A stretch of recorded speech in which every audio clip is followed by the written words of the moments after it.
Three, two, one. Great. Good evening, everyone. I would like to call the March 7th business meeting of the Croton Farming Board of Education to order. I would like you to join me for a moment of silence in memoriam of John Giglio. John Giglio recently passed away at the age of 96. He was an 80-year member of the Croton Fire Department, a graduate of CHUFSD who was a three-sport athlete at the time here and was also a founder of the Croton Farming Booster Club. Our thoughts are with his family and loved ones.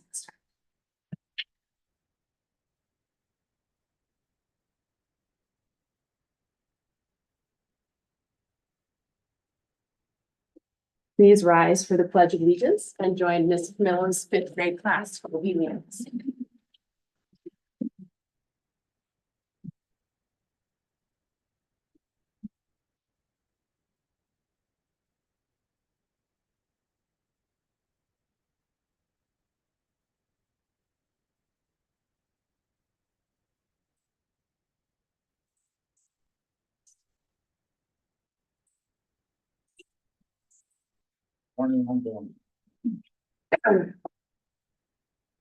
Just want to say thank you to Ms. Camillo's fifth graders for an outstanding recitation of the pledge. I had a chance to visit the class a couple of times recently, and as always, it's just such an incredibly focused group, and what a joyful space to be in. I want to give tremendous credit to Erica.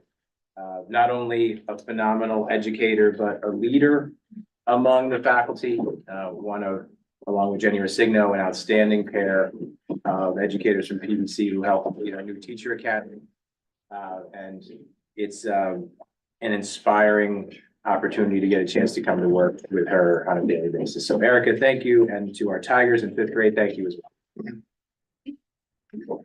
All right, well, before we begin this evening, I'm actually really happy to welcome Putnam Northern Westchester BOCES, and Dr. Lynn Allen is here with us this evening to honor our student of distinction. Claudia Sancer is the student of distinction for March of 2024. Thank you so much, and good evening, everyone. Again, my name is Lynn Allen. I'm Deputy Superintendent at Putnam Northern Westchester BOCES, and as one of our treasured 18 component school districts, it's always wonderful to return to Croton Harmon and have the opportunity to convey how much we appreciate your ongoing support, your partnership in all things, but most importantly, the support of our amazing shared students. And on behalf of Neil Boyle, our district superintendent, and our BOCES board, one of our members is here tonight, Mr. Neil Haber, who we also share. I would like to sincerely thank the Croton Harmon Board of Education, Superintendent Walter, and the Croton Harmon Cabinet for providing us with time to celebrate our outstanding student of distinction. At this time, it is my great pleasure to introduce Dr. Melissa Caparo. She's supervisor of our special education division, and she will do the honors of recognizing our very special student of distinction. Melissa? Thank you. Thank you, Dr. Allen. Thank you to the Croton Board of Education for having us tonight. On behalf of myself and the OASIS team, some of which are here with us tonight, thank you, Ms. Ma, Ms. Jensek, and Ms. Anderson, who came to join us tonight to celebrate Claudia. Claudia personifies how hard work and determination can make you succeed. She is in her second year here at Putnam Northern Westchester BOCES OASIS program at Walter Panas High School. After she began the program in her freshman year, she quickly shined academically and began to transition to mainstream classes, specifically English and math. Though she transferred into these classes mid-year, she hit the ground running, made sure she caught up on all the work that she had missed. This propelled her to try even harder. She spent much of her free time doing extra work, studying to fill in all of the gaps. In her spare time, she participated in after-school clubs, including the UNICEF Club and the Military Club. This year, Claudia began her sophomore year fully mainstreamed in classes, and she continues to shine. She's made positive connections throughout Walter Panas High School, both with her peers and her teachers. Her teachers only have positive things to say about her and praise her for her wonderful character and her strong work ethic. She keeps on top of all of her assignments. She boasts scores in the 90s in each of her classes. She has made honor roll for both the first and second quarters of this school year so far. Her teachers could not be more proud of how far she's already come in her high school career. We know she will be successful in all of her future pursuits. Ms. Carrier, Mr. Walker, would you like to come up and give her her certificate? We are so proud to give you our March 2024 Medal and Student of Distinction Award.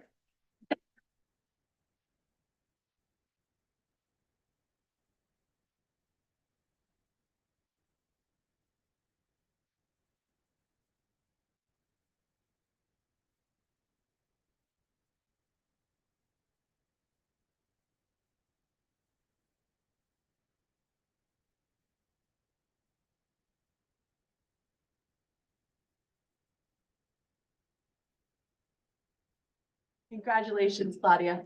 Thank you so much. Thank you. Recommended action that the Board of Education approves the agenda as presented. So moved. Second. On the question? All in favor? Aye.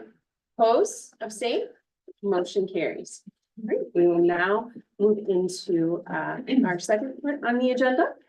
Recommended action that upon the recommendation of the superintendent of schools, the Board of Education grants tenure to Carrie Bianchi, principal tenure area, Carrie E. Tompkins Elementary School, effective March 25th, 2024. So moved. Second. Right, did you? Yes, so we're gonna embarrass you further in the spring, Carrie, so we'll be tonight, but I know that one of the things that we talk about as a system, and I know one of the things that CET is about is family, right? And family shows up for each other, and we celebrate together and we mourn together. But the important part is that we do it together, and I'm struck by and moved by the fact that the family showed up tonight, right, to celebrate with you.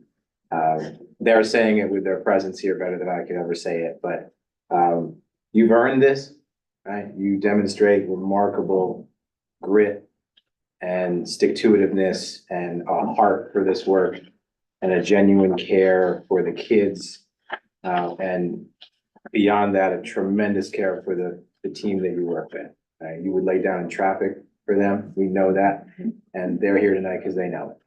And it's such a fun part of our job when you get a chance to pick the people that you come to work with every day and say, we want this person to finish their career as a Tiger, right? And that's what we say to you tonight. So congratulations, you've earned it.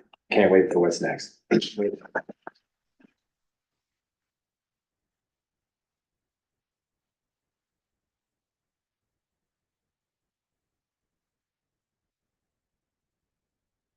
All in favor? Aye. Oppose, abstain, motion carries. Congratulations.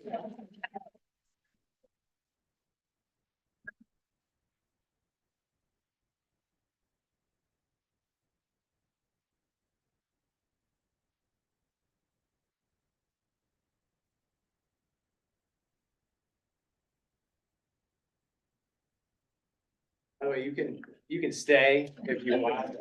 You've got a It'd be an jam. amazing meeting. But if you're not gonna stay, can we ask maybe if somebody could get a picture of Carrie with the whole team in the hallway? Love that. Greg, would you mind? Is that okay? Thank you all. Thank you for being here. so Thank much. you all. Have a great night, everybody.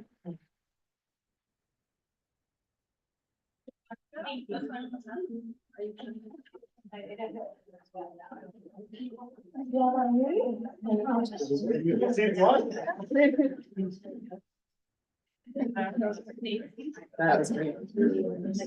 I know.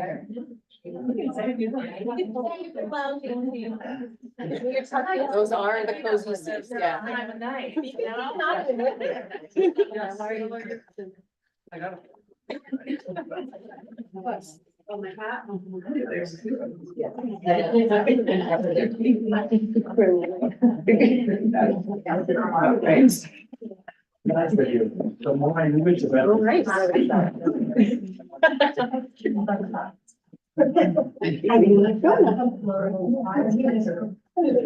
Good evening, everyone. Thank you for joining us, and thank you to everyone who's joining us online.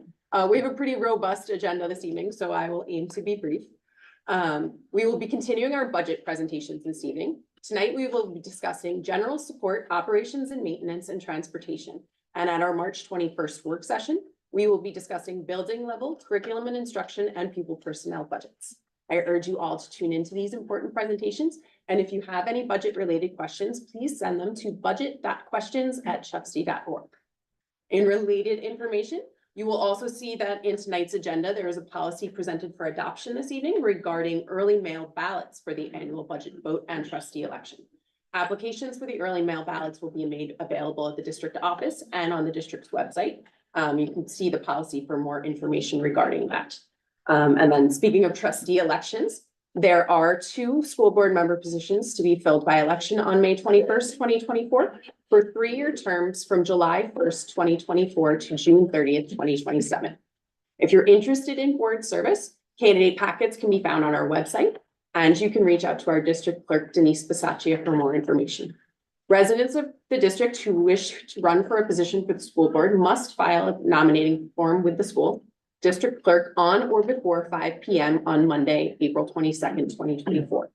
You can also please join us ahead of our March 21st work session at 6:30 p.m.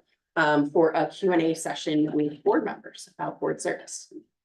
Moving on to the calendar, spring is nearly here and we have lots going on at our schools. The kindergarten registration portal is open, so please go to our website to register your incoming kindergarten students. Spring sports will begin next week at the high school, and our middle school musical, Newsies Junior, will be performed here at the auditorium on March 22nd and March 23rd. The CET PTA will be holding its membership meeting on March 13th. The PVC PTA will be holding its next meeting on March 18th, and the high school PTSA will be holding its next meeting on March 20th. The PTSA is also sponsoring a practice ACT for 10th graders on March 23rd. And mark your calendars right now because the PVC PTA will be holding its 2nd annual storytelling night on May 3rd. And lastly, I wanted to take a moment to congratulate our recently announced valedictorian, Jonathan Bai, and our salutatorian, Palmer Wentworth. We know you've both worked very hard over your high school careers for this impressive achievement. So well done and congratulations. And before I conclude my report, I'm going to turn it over to Neil, who had a very brief presentation today. Thank you. In recent months, years, a new tradition has come up in the district, spearheaded by our superintendent. Has to do with what some might call humor. I was in Brooklyn, actually in Park Slope, a couple of weeks ago, when I came across what you find wrapped up here, which I'm going to present to the superintendent. Beautiful moment. For his perusal. Wow. Okay. It's like Christmas and my birthday and all in one. Let's do that. Ask me about my dad jokes. Dad of 7 sharpened pencils. Well, this is perfect because my report's coming right up, so. They include them in your Content, report. this is great. Thank you, I don't know sir. if you want to blow. No, the I'm entire gonna thunder be- with all that. I'll be judicious. We'll give Theo a break. We'll do only 2 of these tonight. Thank you very much, sir. Much You're welcome. And that concludes my president's report. We will now open hearing of the public. If you would like to address the board on matters relating to the school district, you can do so at the podium. We ask that you provide your name or information in the sign-up sheet that's there at the podium, and please keep your comments to 3 minutes.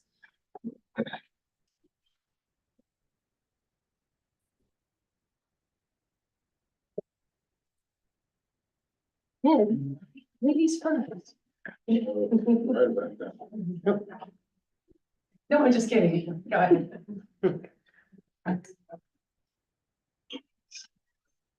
Name is Edward from Truesdale Drive. Had a chilling experience to attend a policy committee in the district headquarters last week. And it's chilling to hear that this board, who's failed so many times handling DEI failures, dealing with Steinhardt, BLM, keeping police out of schools, is now gonna handle censorship of curriculum books. That's chilling because as a lover of great books myself, great books are a learning vehicle across every ethnic group. So that it's a way for people to find common understanding. And knowing this board, this is a one-party town, one-party board. To have this board and its people it hires in teaching and administrative positions are to be the arbiters of what books and what curriculum is acceptable. I find that chilling and outrageous and terrifying because I know what's going to happen. I've seen what's been done in the past. You were victims of the New York State Board of Education, David Kirkland's curriculum. This is a guy who didn't even know what Juneteenth was. So this is terrifying. Item 2. I heard one board member, fluster over misgendering. Here's my pronoun policy for this school district. No student, no parent, no classmate, no teacher, no administrator, no school employee, no consultant, no contractor, no visitor, no guest, no citizen can be required to use personal pronouns describing another person other than those describing the sex they're born with. If a student has a gender identity problem, which is a mental health problem, and it may cause great concern with the names they're using.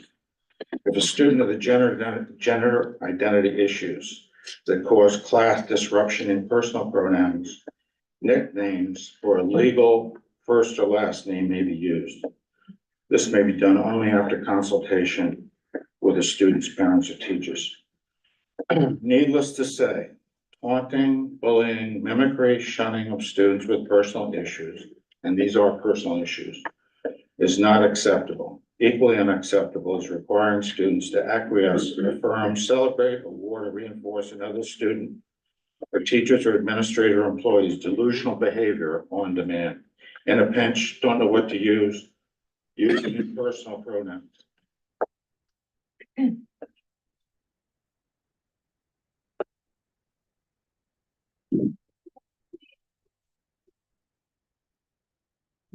Hi, Kathy Connolly.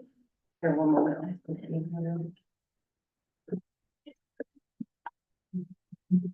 Hi, I'm here tonight to express my opposition to biological males playing on female sports fields here in Croton.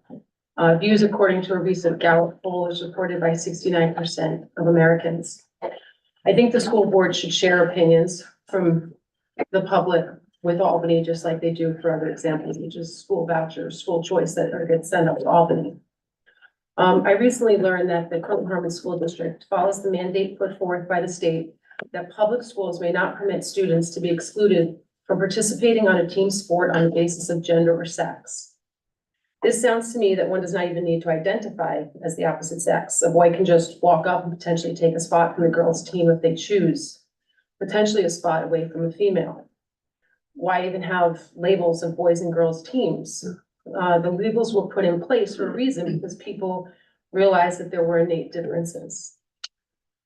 I'm opposed to biological boys playing girls' sports after they've gone through puberty.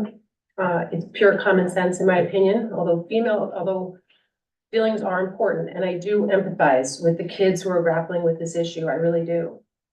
It's about the science. The science is conclusive that post-pubescent males are naturally bigger, stronger, and have other physical advantages such as increased heart and lung capacity. Again, I do feel that people that struggle with gender dysphoria, and I think it takes real courage to transition to the opposite sex. And by no means would I ever want to make a kid feel bad about themselves or uncomfortable. That being said, what's going on now is wrong. Not only are females losing the highest medals to biological males, soon they're gonna be losing college scholarships by no fault of their own.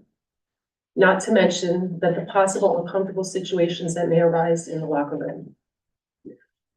I trust that there are some here that would not be very happy if their child, their daughter lost a space on a basketball team, let's say, for example, to a male.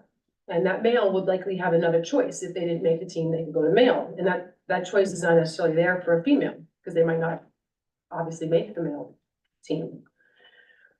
And if one doesn't want to listen to science, maybe one should be concerned with the potential lawsuits that could arise out of a girl being injured by a biological boy during one of these sporting events. I really hope it should not come to that. But I think it does tie into one of your agenda items tonight, which is making sure children feel safe in your DEI policy.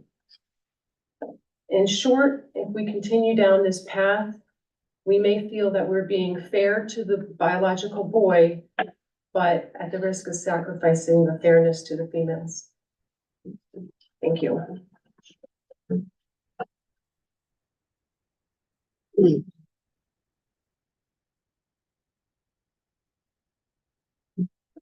Tony Granger from Half Moon Bay. We're saying, stay with the same subject, basically the LGBTQ subject. In 2020, the author Abigail Schreier wrote a controversial book called Irreversible Damage, The Transgender Craze Seducing Our Daughters.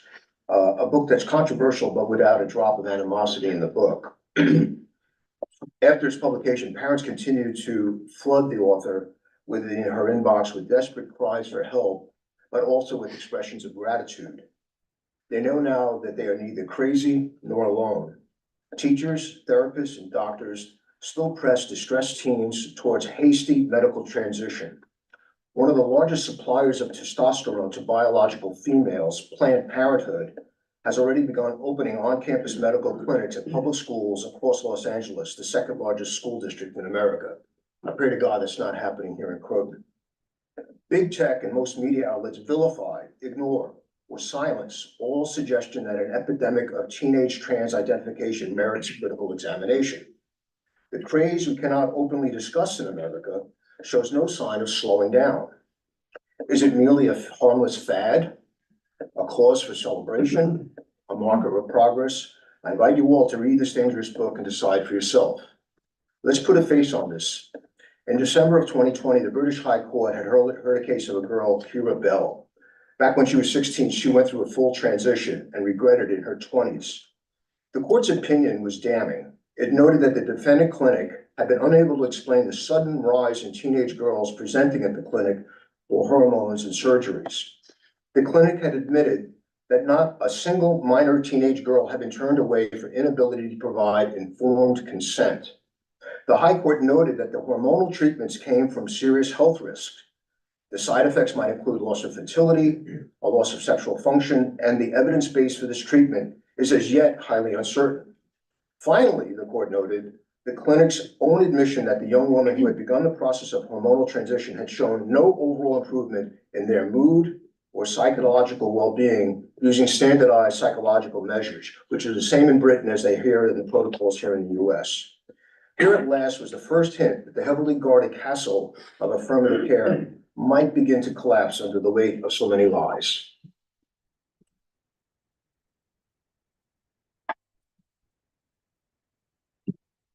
Hi, my name is Art Chung. I live on Pond Meadow Road. I have 3 children in the CT and PVC. I want to address the same issue about DEI as the previous 3 speakers, but probably from a different perspective. The one thing I share with them is a concern about the students. And I feel that those 3 people, I respect their difference of opinion, but I don't believe that they're actually talking to the kids. And I think that that's what we need to do. I think what I am hearing from the kids these days, and also just from the community, is actually incidences of bullying that are centered around race, around gender presentation, around faith and religion. And that's why I'm here in support of the DEI initiatives and the policy that I believe that you guys will be passing. And I want to push you all to particularly to really see what's going on in the school, you know, and to hear that, because I think that there is a fear of actually having a conversation about this and talking to people who disagree.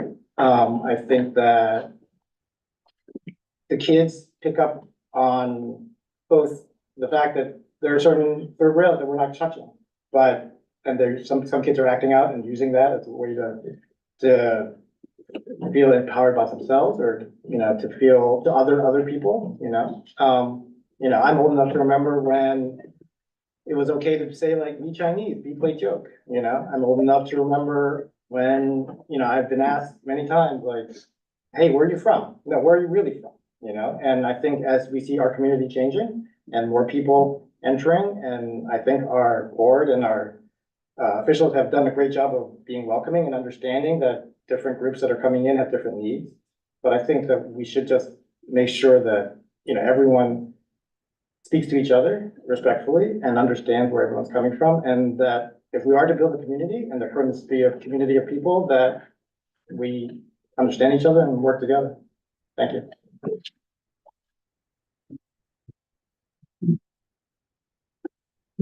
Hans Kafka, also here to speak in favor of the DEI policy. I'm actually double checking, after hearing the first few commenters, did I read a different policy?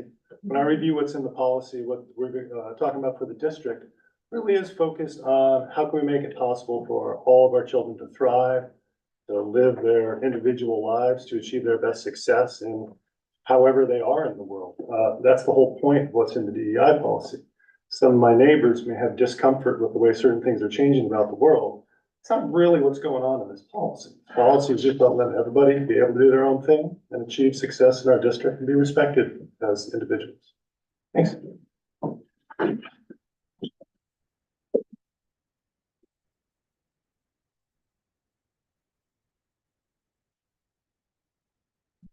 Hi all, my name is Alana Fraze. I live on Radnor Avenue and I'm a parent to 2 children in the district.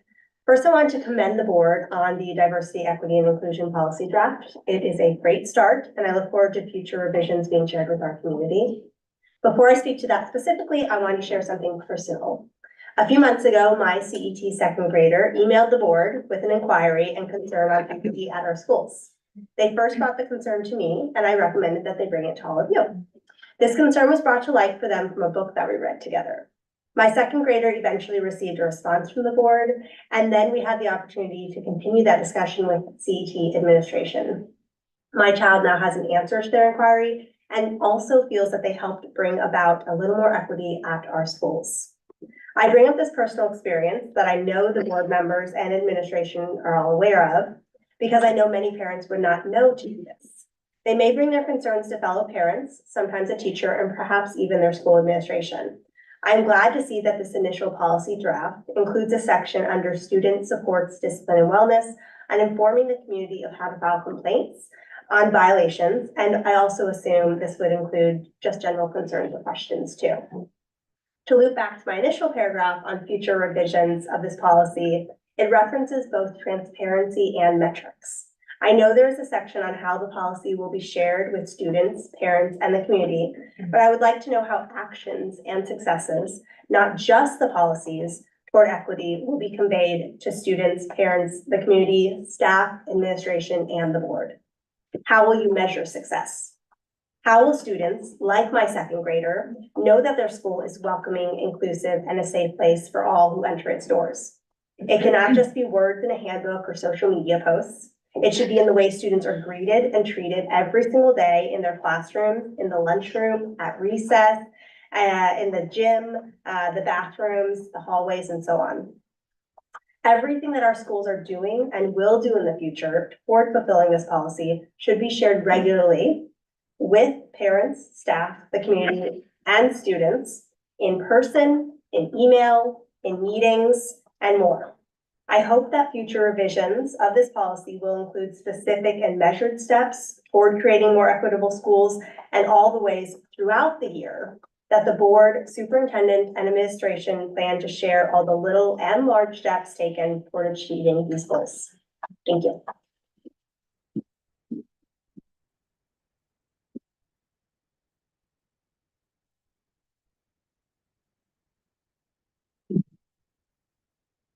Hi, I'm Andrea Puri. I live at 14 Morningside. and I'm a former board member who is here just to say that I think this is a really important evening, that this policy, the DEI policy is coming forward for first reading. When I was on the board, we heard from students who felt that this was a really important policy to have. We heard from dozens of alums who pushed for this kind of policy. I also was part of a community group that spent hours dealing with really difficult questions, and really one of their first recommendations was that the district adopt this kind of policy. So I just want to congratulate those who have been continuing to do really good work, and how grateful I am as a community member to see this policy up for reading tonight. Thank you very much.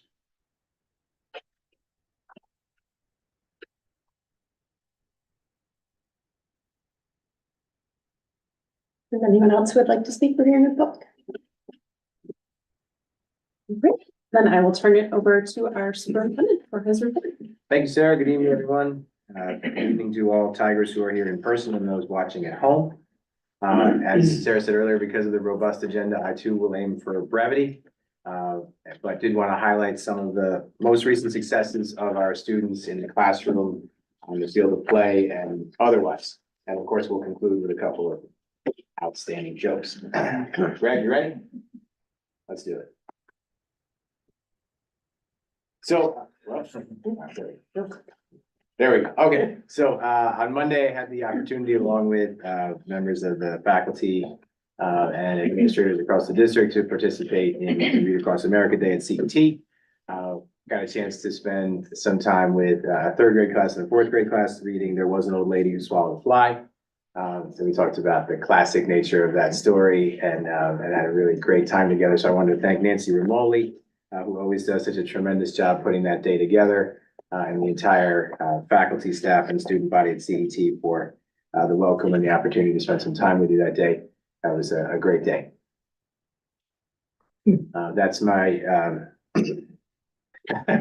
devastated response to having been beaten by Laura for the third consecutive year in ping pong at the SFC tournament. I just want to ask who took that photograph. She did. She's watching at home, I would imagine. Yeah, she's quite pleased with herself. Listen, The gap narrow or no? it was 22-20 this year. We were supposed to play to 11. I just, they're just gonna keep playing until I make it close. So 22-20. I'll be back at it next year for year 4. But a great, well-attended event. Some really phenomenal ping pong played and some very marginal pancakes made, I think would be my summary of the night. But thank you to Mr. Bohanik and Mrs. Morrison and all the student leaders of the SFC for a fun night. Also wanted to thank Rachel and the ENL team for their work in putting together yesterday's ENL Family Literacy Workshop, which was here in this room.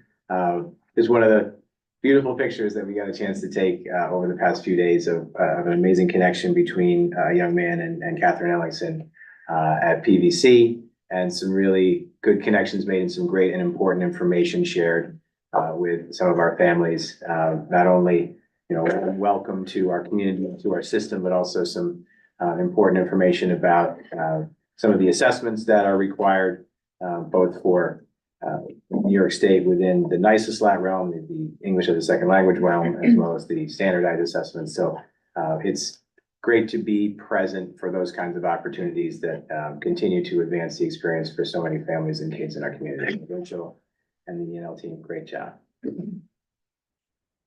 Also want to congratulate Henry, who had just a phenomenal season, 42-3. And as says that they're set the single season wins record for CHHS, a phenomenal student athlete. I had a chance to spend some time over at CET earlier today, and one of the teachers was remarking about remembering having known him since he was just entering kindergarten, right? And now remarking that, you know, what an incredibly strong and powerful and kind young person he is. So congratulations to Henry, making some history. Look forward to another great season next year when he's a senior. Also wanted to thank and congratulate our varsity girls basketball team on another great run to the county center this year, although they came up short. I think it was last Saturday. It's such an amazing experience to get a chance to watch our kids in that kind of environment and to see our community travel and support them, and got a chance to cheer them all along with Bill and Laura and Christine and Carla. If you haven't watched a basketball game with Carla, it's, I don't know, like a religious experience. It's just something you have to be able to do every once in a while. So, thank you to Coach Lucas and Coach Zappa and the entire team, the families, the training staff, everybody involved on another great season. Congratulations to the Tigers.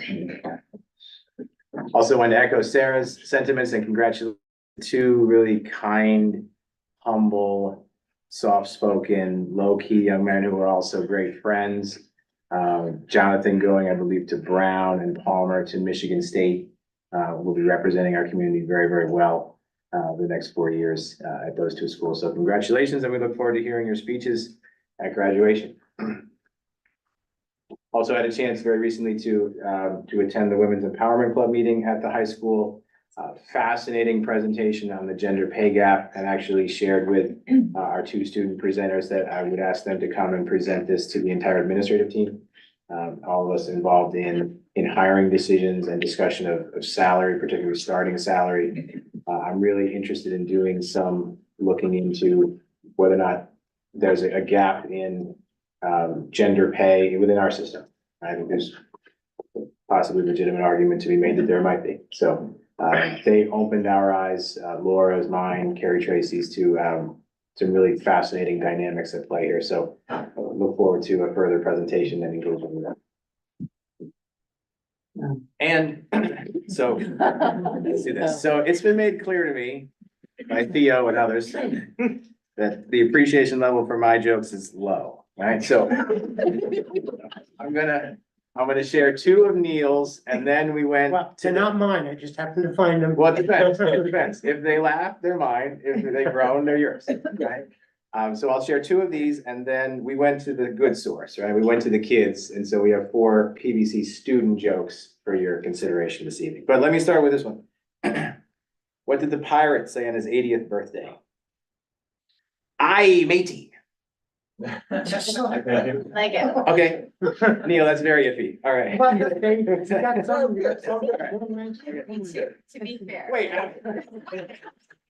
Delivery too. Wow. Yeah. The crowd just keeps getting tougher. All right. How about this one? I don't trust those trees. They seem shady. Okay, so, Greg, let's not waste any more time. Let's go to PVC.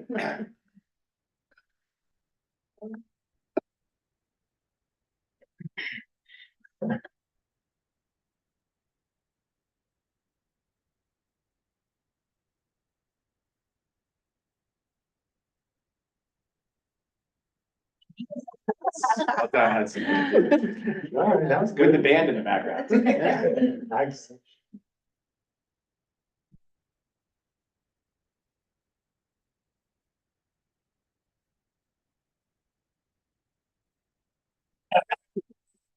That's good. Yeah, that one's stealable. See, it's a delivery.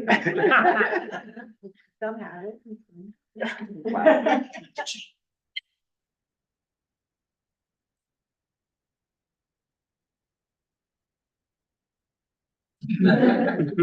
Wow. Yes. Smile, see? It's really funny right now. It's amazing.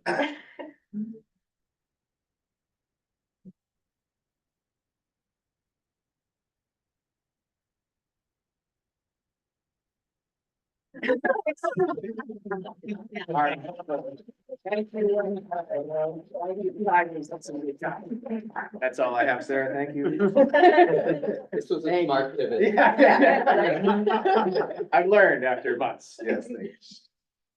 Oh, all right. Well, I'm going to turn it over to Amelia now for our student trustee report. I don't know how I'm gonna top that. The band has recently returned from their trip from Universal Studios where they performed. Many sophomores will be attending the Holocaust and Human Rights Workshop next week at Yale University. SFC had a very successful planning tournament raising money for the Greg Rodriguez Scholarship. The National Hispanic Club Fair will be held in April. The Interact Club has teamed up with Croton Caring to raise money and collect food through a Duct Tape the Principal event, which will be held during lunch tomorrow. Wow. We have two. That was tomorrow? Tomorrow during lunch, What yes. time? During, probably around like 12. Hi. Free up your schedule? Yeah, my schedule. We have two very excited exchanges coming up. The students participating in the French exchange program with La Rochelle will be leaving at the end of the month, and we have exchange students in Spain who will be arriving in Berlin on the 15th. And the Taiwan trip will be leaving on the 25th. And just to congratulate all of our successful winter sports again, we had very successful girls basketball season with back-to-back county center appearances and an undefeated JV team. We had 4 people make all league for indoor track and 3 honorable mentions. We had a sophomore finish 11th in boys swimming state championships, and I believe for the first time having 2 wrestlers Yeah. attend states. Yeah.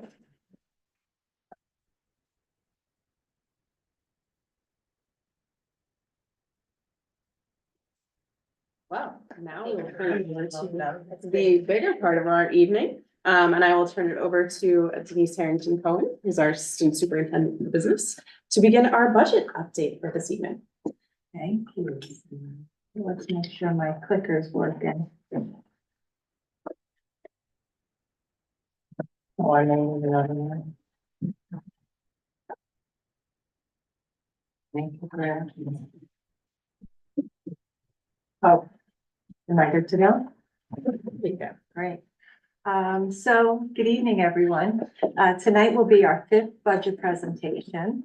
And we will, just to go over tonight's agenda, we'll begin with general support budget, followed by benefits, debt service, and interfund transfers, a lot of fun stuff. That's very quickly. Then we'll have the buildings and grounds budget, followed by transportation, and then a look ahead for our future budget discussions. So we're gonna have a few games tonight to keep people awake throughout the process. And we're gonna begin with Kelly. Kelly is our assistant business manager. Kelly joined us in August of this year, and she has already brought so much to the table and enhanced our process already. So she's gonna share the beginning of the budget, and then we're gonna follow it up with Brad and Joe. So just to begin, there we go. As always, our strategic goals and vision map guide our budget development process and identify our priorities and educational objectives.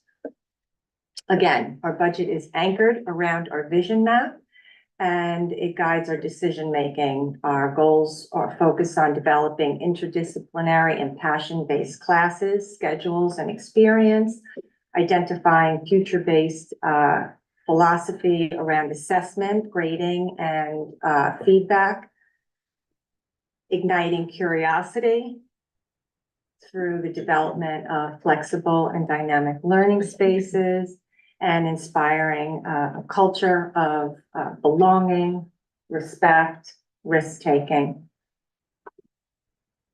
So this is a very high-level view of our budget development process. It spans between 9 and 10 months. We start as soon as the budget's approved, we start developing the next year's budget.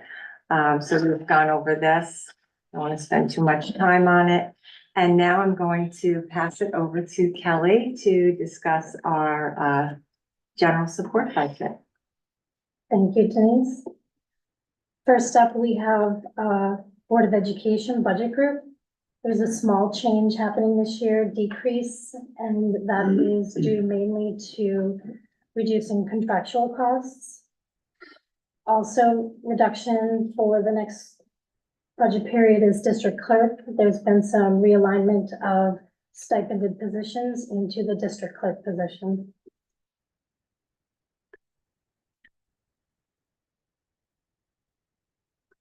Next one. Chief School Administration, superintendent and support staff for that department. Basic salary increases, contractual increases, otherwise other expenses are relatively flat. Business administration covers staff of about 6 members. Contractual increases. We have different, cooperative purchasing for teaching supplies through Ed Data, which is new this year that will be continuing next year. Software for our student activity. Funds, inventory control software. Membership dues are increasing a little, and we have professional development and training programs that are also increasing for the next budget cycle.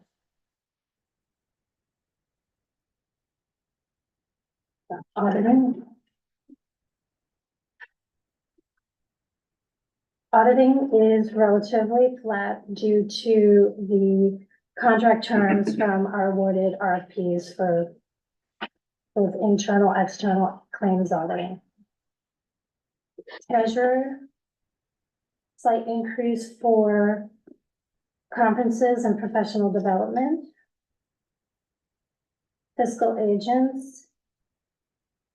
Our fiscal advisors to support us for borrowing, debt management, assistant with our bands and bonds, and capital project projections for financing and state building aid.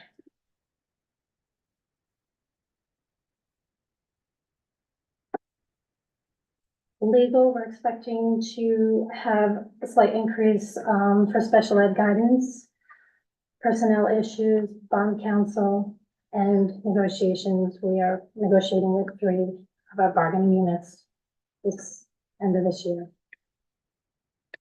Personnel.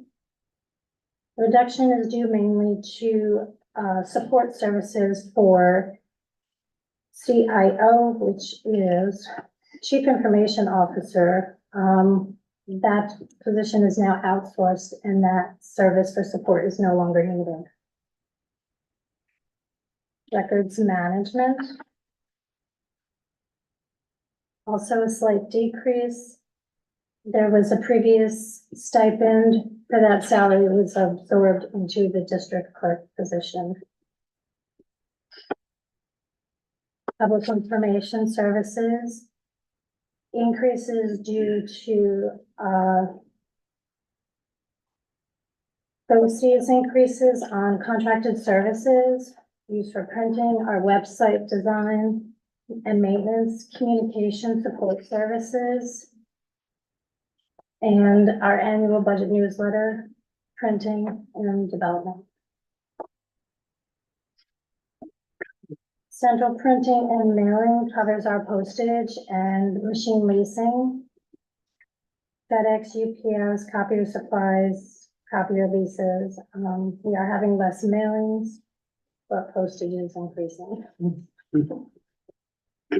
Central data processing covers a portion of our financial software and our voice over IP phone management system through BOCES. Unallocated insurance covers our premiums for property and casualty insurance, our student accident insurance. We've seen large increases from NYSER, our insurance coverage due to inflation, increased incidents of weather events impacting school buildings, and the Child's Victim Act claims that are being paid out. School association dues, we are part of NISBA and the Westchester School Board Association. Assessments and judgment claims covers our annual village water assessment and maintenance. Refunds of property taxes relate to tax certiorari judgments, which we don't have many. We also have reserves to cover those if we get something that's unexpected. BOCES admin and capital charge is our portion of our obligation for participating in Putnam Northern Westchester BOCES Consortium.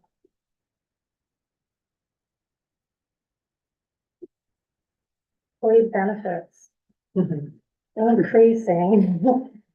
state mandate and contractual obligations relating to our district-wide employment contracts. As salaries increase, the district's obligations for benefits also increases. And, the rates we're seeing are increasing for the employees' retirement system is increasing from 13.1 this current year to 15.2 next year. Teachers' retirement is currently 9.76%, and that's an estimated increase of 10.02%. Social Security and Medicare are based on salaries, and it is the district portion that is matched for the employees' withholding. We are part of Putnam Northern Westchester Workers' Comp Consortium for workers' comp, and that is based on salaries, those expenses. Life insurance, disability, and unemployment are also staying flat. We don't expect any increases. Hospital, medical, and dental insurance reflects current staff and retiree benefit rate increases at 5%, plus any additional staffing for the next school year. Other employee benefits is through our benefit trust fund for dental and vision through the Teachers Association.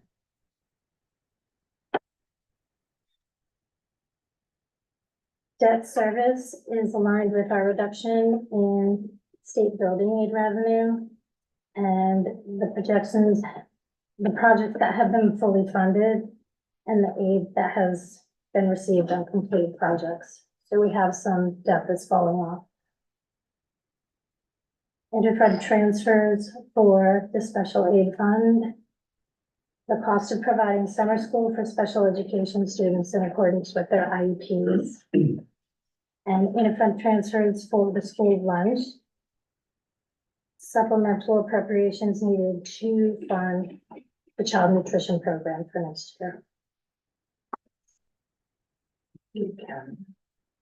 So I thought we'd take a little break here if anyone has any questions regarding what we've gone over so far.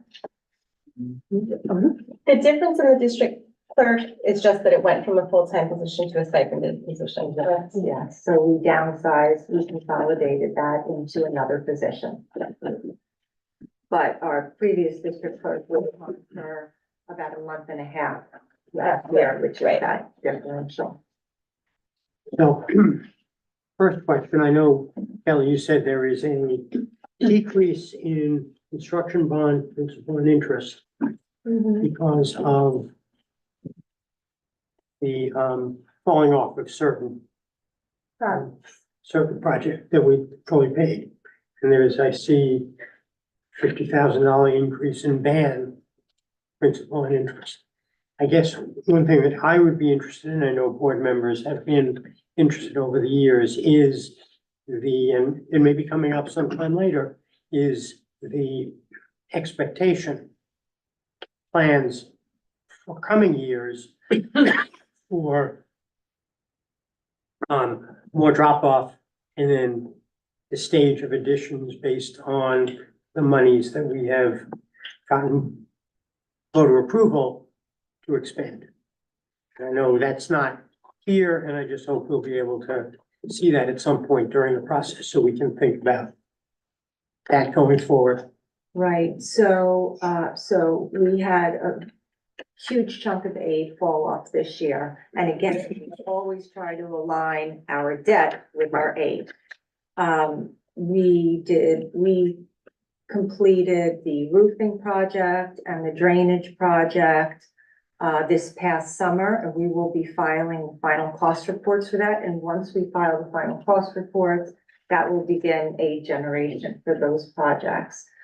We just received approval, as you'll hear later in the presentation, for another part of the project. So once that project is complete, then we will soon begin to generate aid on that as well. And also there'll be borrowing as we go on in the next year or two, for whatever it is, for the work to be done. Correct, and the borrowing, which would be under bands, is already incorporated into these rates.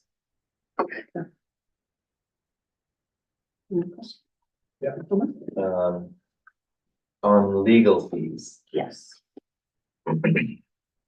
so the district utilizes, one firm for all of its, For the most part, yep, for special education. Yep. And when was the last time there was an RFP for legal services? about 2 years ago. 2 years ago. We did, yeah. So, and then the recommendation is what, every 3 or 5 years you'd wanna, Review that. yeah, And at that point, there was only one response, correct? No, we had, I believe we had 3 responses. I believe we had 3 responses. I can check that, shortly during the next presentation. and, public information services, that falls under Dr. Blair's area? No, that is communications, really. It's, website development, Jackie Burton, Lauren Fontana, Brad Cavalieri. Okay. And as part of that, was there monies that are paid directly to BOCES for those services? Or is it just through BOCES as opposed to we're able to use the services of Jackie and Lauren? Moving out. Okay, I'm not sure about the difference between those two. Yeah, no, maybe it's not. But yes, we purchase the services of Jackie Burton and Lauren Fontana through BOCES. And a very large portion of those services are eatable. Right, I'm just saying that there's no services provided directly by BOCES employees in the public relations area. Yes, there is. So we do contract with them for the development of our budget newsletter. So, but it's more from a design perspective. That's on Lane's team. Correct. Right. So I know years past, you know, Ellen had been more active as a provider of public relations services. And, you know, she's not anymore because Jackie and Lauren are doing that. On healthcare, and employee benefits, I know generally healthcare is expensive and gets more and more expensive. Is this basically the trend that you're seeing year to year in increase, or was this a special? So industry standard is between 5% and 7%. There are our increases this year compared to other programs, the state program, some of the other Westchester programs is considerably less this year. I sit on the board for the consortium, and we've been very mindful of the trend in healthcare. And though there have been years where we've had adequate fund balance, we felt that it was wiser to have a steady percentage increase, even though we had some reserves to cover it. And thank goodness for that, because now we are looking at 5% when some of the other providers are looking at 15% increases. So slow and steady seems to be the direction, and industry standard as well is about 5 to 7% annually. And the plans that you use have remained pretty steady?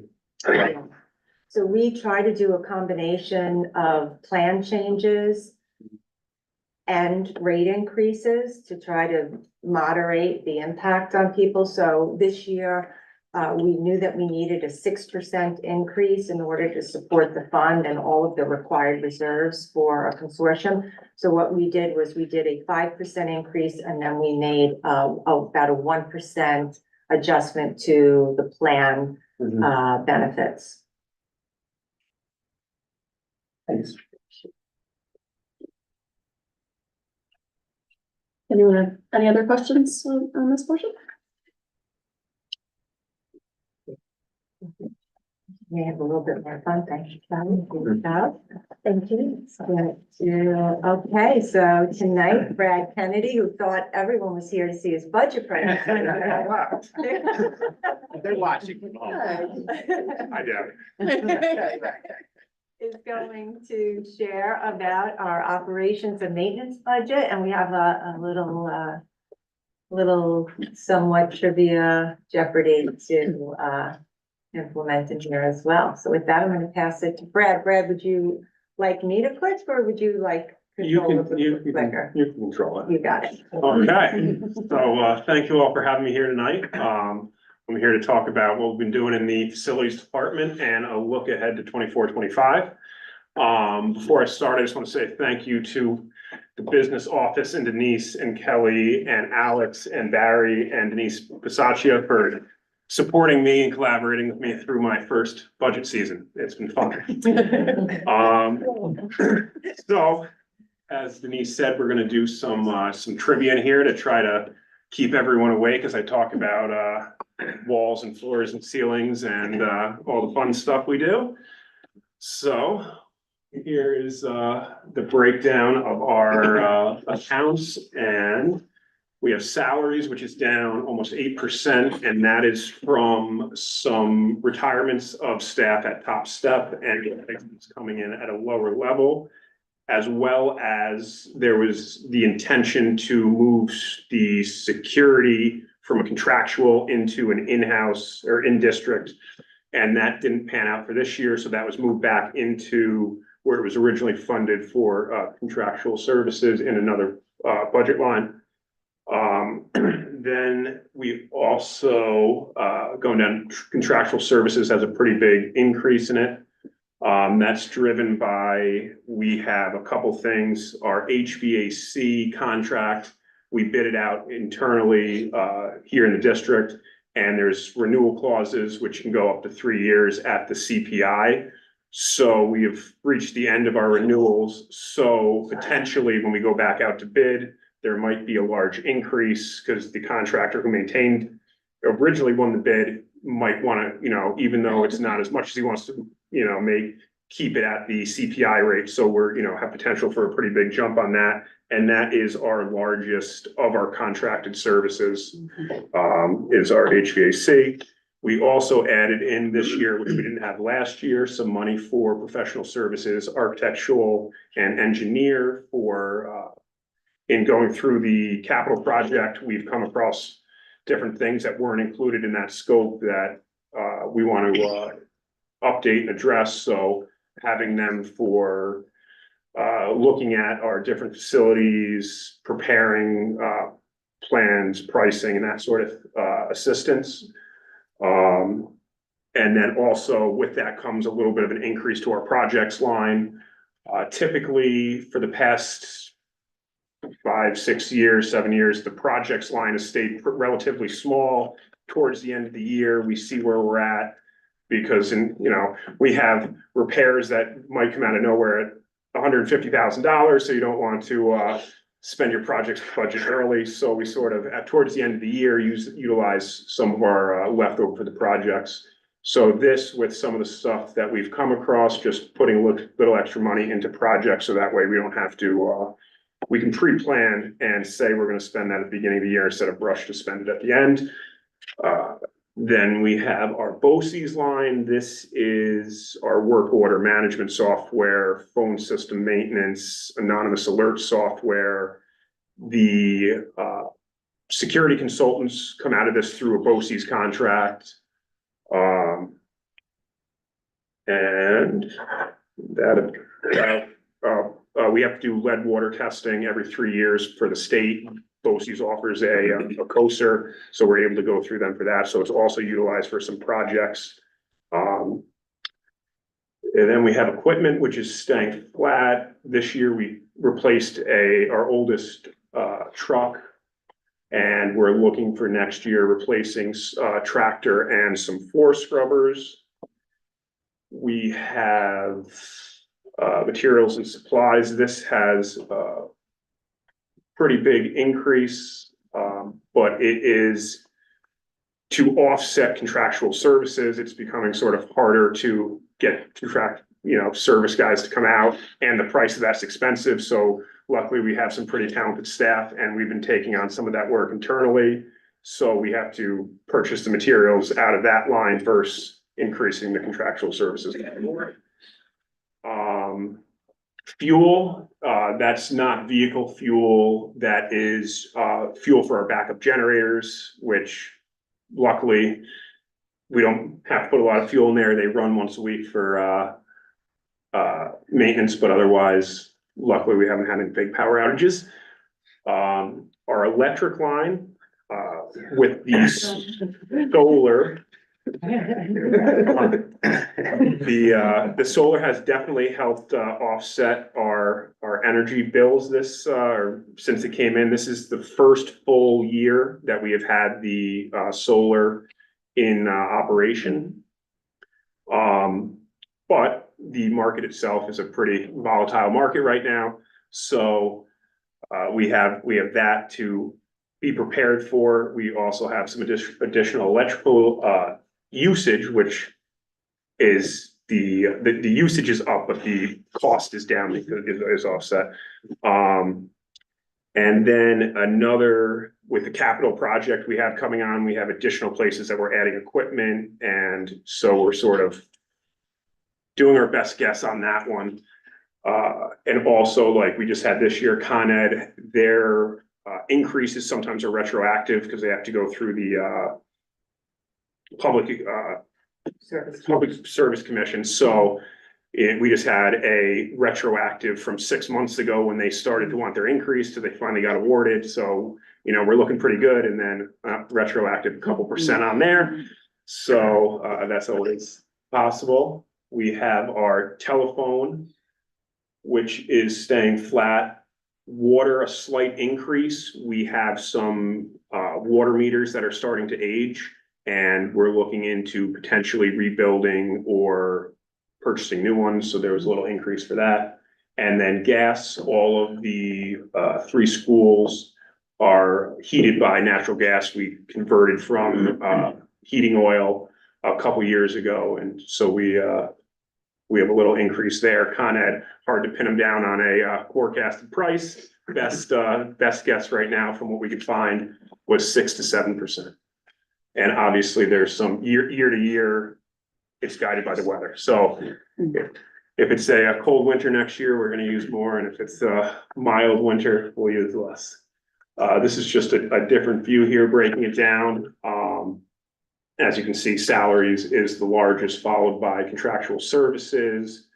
If you remember the water went up 14%, but in the pie graph here, that 14%, it only represents 0.8% of the budget. So not a big jump in the overall picture.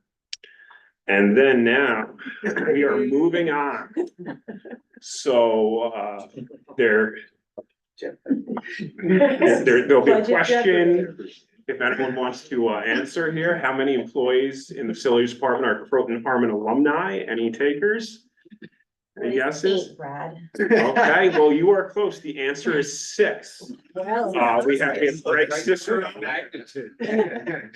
6 to 22 are Croton alumni: Greg Cicero, Mike Carrico, Jake Dominello, Sandra Rizzullo, Gary Van Asselt, and myself. And now we get into sort of a breakdown of the department. The facilities office has myself, Sandra Rizzullo, and our part-time mail carrier, Gary, who also works for transportation as a bus driver. The maintenance and grounds crew consists of 2 maintenance mechanics, 2 custodians assigned to grounds. And then for the schools, each school has a head custodian and a day custodian, as well as 3 night custodians. And then we followed up with our part-time and seasonal staff, which is our sub-custodians during the summer, our high school summer staff that we have students that want to come work with us, and then our sub-clerical. Oh, da, da, da. Here we go. What year is on the cornerstone of the high school? I Neil? I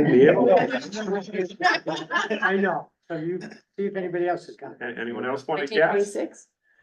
1924. And that brings us. What is? I'm sorry, you're right. But I will add that the only plans from this building, original building, that are in the district's possession are the drawings for the cornerstone. Correct. Yes, we have a paper copy of the 1924 drawing of the laying out the cornerstones. And I will also add for trivia buffs that the architect was R.V. Stevenson, after whom Stevenson Place is named, because he was also the architect or family Son of son of the architect of the stone houses houses on Old Post Road. I feel like you're stealing some of this. I am all about Croton history, so And that's not in your presentation. it is not, but thank you for that. So now we are this is an overview of our facilities. We have 3 school buildings, the transportation garage, district office, and the storage building at CET. We have 3 playgrounds. The kindergarten playground at CET is over by the district office. And then behind the multi-purpose room, we have the green equipment as well as some additional equipment next to it. And then PVC in the rear. There is the playground there. Our fields, that district-owned fields, are Spencer, CET, the Croton baseball field. We have the 2 tennis courts, PVC and CET. And then we also utilize the village fields of Manus firefighters and Croton Landing, which our staff prepares for games and that sort of thing. And just to mention, the village is a great partner. We work with the police department, fire department, EMS, rec department. I mean, every department in the village we have regular communications with, and they're a great partner. So moving on, here we go. Roughly how many miles of sidewalk and stairs need to be cleared and salted when it snows? Okay, no one? Come on, give one guess. 1.7 miles. So when we have a 2-hour delay, there's 1.7 miles of sidewalk and stairs getting cleared and salted. We also have about 5.7 acres of parking lots and driveways. We utilize 4 plow trucks and salters, various tractors, snow blowers, snow shovels, etc. There's a lot of coordination with transportation. We have to clear the parking lot, pull the buses out, clear the roofs of the buses off, move them, re-plow the parking lots. There's a lot that goes into snow that people don't realize when we have those nice snowstorms in the morning that I get to talk to Steve at 4 a.m. Love it. That's all done internally? Yes, all internally, all the trucks are maintained by the mechanics up at the bus garage. The tractors and small engine equipment is maintained by our grounds crew over at the storage building. He's just as cheerful at 4 a.m. That's his best hour. Okay, so roughly how many MERV 13 filters get replaced during each quarterly HVAC preventative maintenance? We're gonna pick a number. Yeah, What is, 200 What is 257? you are a little low. It is 630. A little low. 634 for a year total of over 2,500 air filters get changed in this district. 2 of those changes are through our contractor, and they have a whole checklist for all the different equipment. So a univent in a classroom has a certain procedure. Then we have exhaust fans that get checked, air handlers on the roof, air handlers. There's a lot that goes on with the HVAC. And then the alternating 2 checks or filter replacements are done by our in-house staff. So we purchase filters, open the units up. The guys come in normally during like a winter break or depending on what it is and change all of these filters. 800. Yes. So now here we are. So back to our contractual line. This is an overview of some and not even close to all of the contractual services we utilize. We have HVAC, plumbing, electrical, fire alarm, PA, security, janitorial, grounds, tree work, inspections. We have a list here that I could rattle off of probably 25 different annual, some monthly inspections and compliance items that we have to take care of. And a lot of them pay, and they're like Project Adventure. It's a very specific company that has to do their own inspection, so it's not cheap. And the list goes on. I could bore everyone with Okay, so how many electric utility carts do we have? What is 3? Currently, we have one. We purchased 2 more. One gets delivered hopefully this upcoming Monday, and the next one will be in a couple weeks. So we will be at 3. So you are correct. So yes, you are correct. We have purchased 3. We have 1 currently. The two have been about 10 months coming with lead times on those. So moving into capital projects, sort of a recap of this summer, we are almost, the majority of the storm work is done. We had some punch list items that were just completed. We completed the roof work at CET and the district office. We had district-wide painting in every one of our buildings, had some area at least was touched with some fresh paint. We did some security improvements, both back and front end. We completed the switch over to FiOS for our telephone lines. Verizon's phasing out the old copper lines, so we had to switch for that. With that, we ended up upgrading some of the monitoring equipment for our burglar alarm system and elevator to get it onto the network. Some of that equipment was getting outdated. We continued with replacement of water fountains with ones that have bottle fillers, and there's also more of that work coming up, capital project. And then, as we just said, we have the 2 electric utility carts that are being delivered soon. At the high school, a couple doors down from here, we renovated the school counseling suite that was in-house, and the contractor did the floor. That was a nice space. We did at the tennis courts, which get a tremendous amount of use, where the benches were, we did some upgrades so that it was dirt, so then you would track the dirt onto the court. So we made some upgrades there. We replaced the ceiling in the main office at CET, renovations to a network closet at CET, and we did some work to the kitchen at CET for the food lunch program. At PVC, some work to the garden there, making the top area more accessible. We paved it so you can get into the tables, refreshed the stone around the raised beds, and replaced some rotting retaining walls. We just installed over winter break an oven that was grant funded at PVC, and that finally came in. And we were able to get that installed, and that's now in operation. Refinishing some classroom wood floors and put some new posts and ropes around the main entrance garden so that the kids don't step on the plants. I forget what group is involved with that, but they put in some new plantings over there. The bus garage, we installed some new district branding, branded front and entrance sign and street signs to get a little facelift over there. And then we picked up on in-person staff training over the summer. After COVID, it had basically gone completely on the computer, and we were able to do in-person training, getting everyone together, and that was a great time. Roughly how many square feet of our roofs are covered with solar panels? Anyone? Steve? We didn't talk about you calling me, Brad. 1,800. 34,000. What I meant was. But you were probably just talking about that one roof at CET by the gym. Say thank you. There you go. 34,000? 34,000. And so with the work that we are doing this summer at PVC in the high school, we're doing some partial roof replacements.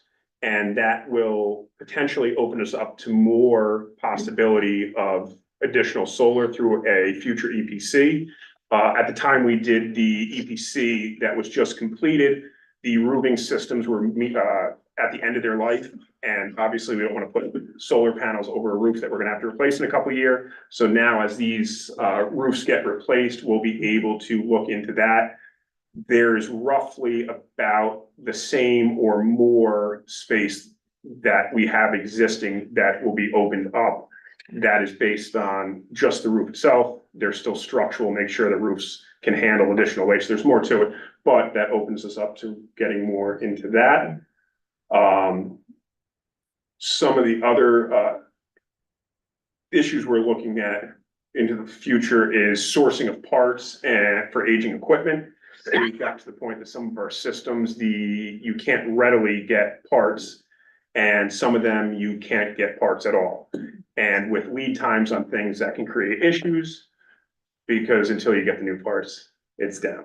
Which brings us into utilizing the repair reserve for an elevator that we're having some issues with the PVC. So we're looking into the possibility of utilizing the repair reserve, which we would be able to do some electronics upgrades, which falls under the repair reserve versus having to rip out and replace the entire elevator, which would be a lot more expensive, timely. So there's more to come on that. And just to put some context around it, what was the rate that we were looking at for that repair The total cost of that repair, approximately roughly $130,000 for just the for repair? just electronics to be upgraded. They're very expensive. Yeah, it's, Very expensive.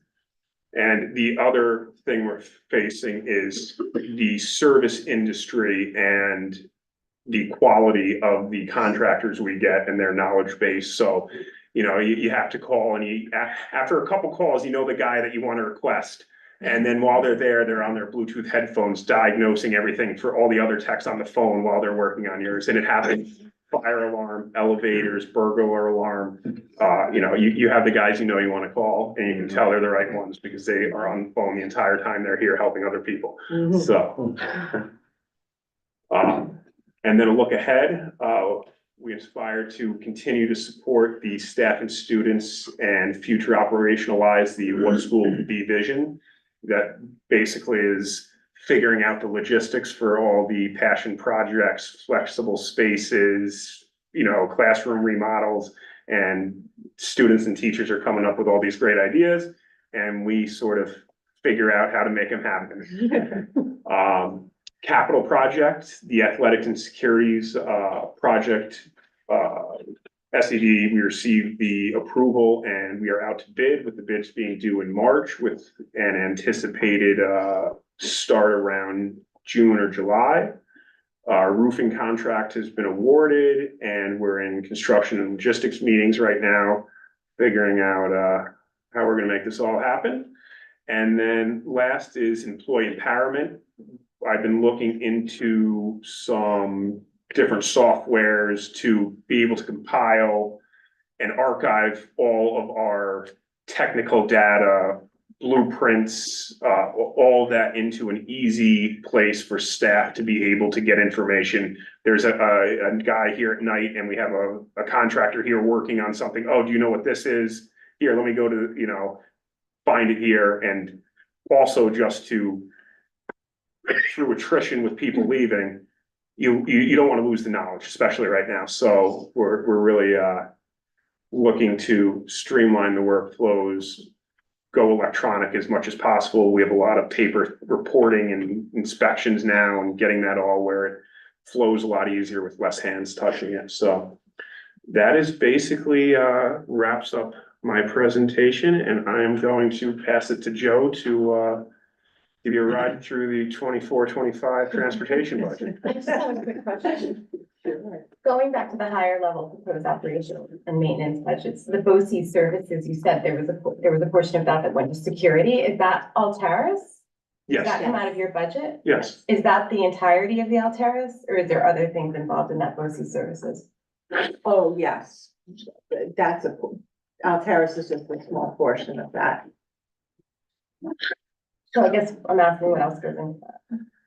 So into BOCES, Yeah. out of my, so I have anonymous alerts, our work order management system, our asset system software, our VoIP. the VoIP phone maintenance charge through BOCES. We have our safety and security package, which I don't know what the term is for that. It addresses hazardous materials, chemical disposal from our science program, just general Yeah, so safety oversight as well. Frank over at BOCES is great. If there's a question on materials or fire code or access or all that. He is the guru of code and enforcement. And if he doesn't have the answer, he has a phone number of somebody in the state of New York that's an expert on this. So a real great resource for us to have. Do you share this is this Alterra's cost shared with any other portion of the budget? No. That's it. And what percentage do you think it is in terms of that BOSI services? Let's see. That's the transportation Oh, that's budget. transportation. No wonder. I'm BOCES totals 130. 139, 142. Oh, I would say, less than a quarter. Thank you. Any other questions for? Yep. Yep. So, question on water, not that it's a big amount. In Kelly's presentation, she talked about sewer charges. And this talks about water charges. Are we getting water from the village in the same manner as we're getting sewer from the village? Yes. Okay. And secondly, with regard to electric, say it's down slightly, but I we will be talking about electric vehicles, charging capacity, and presumably when more charging ports are available, greater use of electricity. Is the electricity that's related to transportation in that electric number? No. So the overall electric bill is then portioned out to each of the other buildings and departments. So a portion of that and the savings that goes along with those, solar. So a deep dive into the PVC of the high school budget will show in their operation side an electric amount, No, I'm sorry.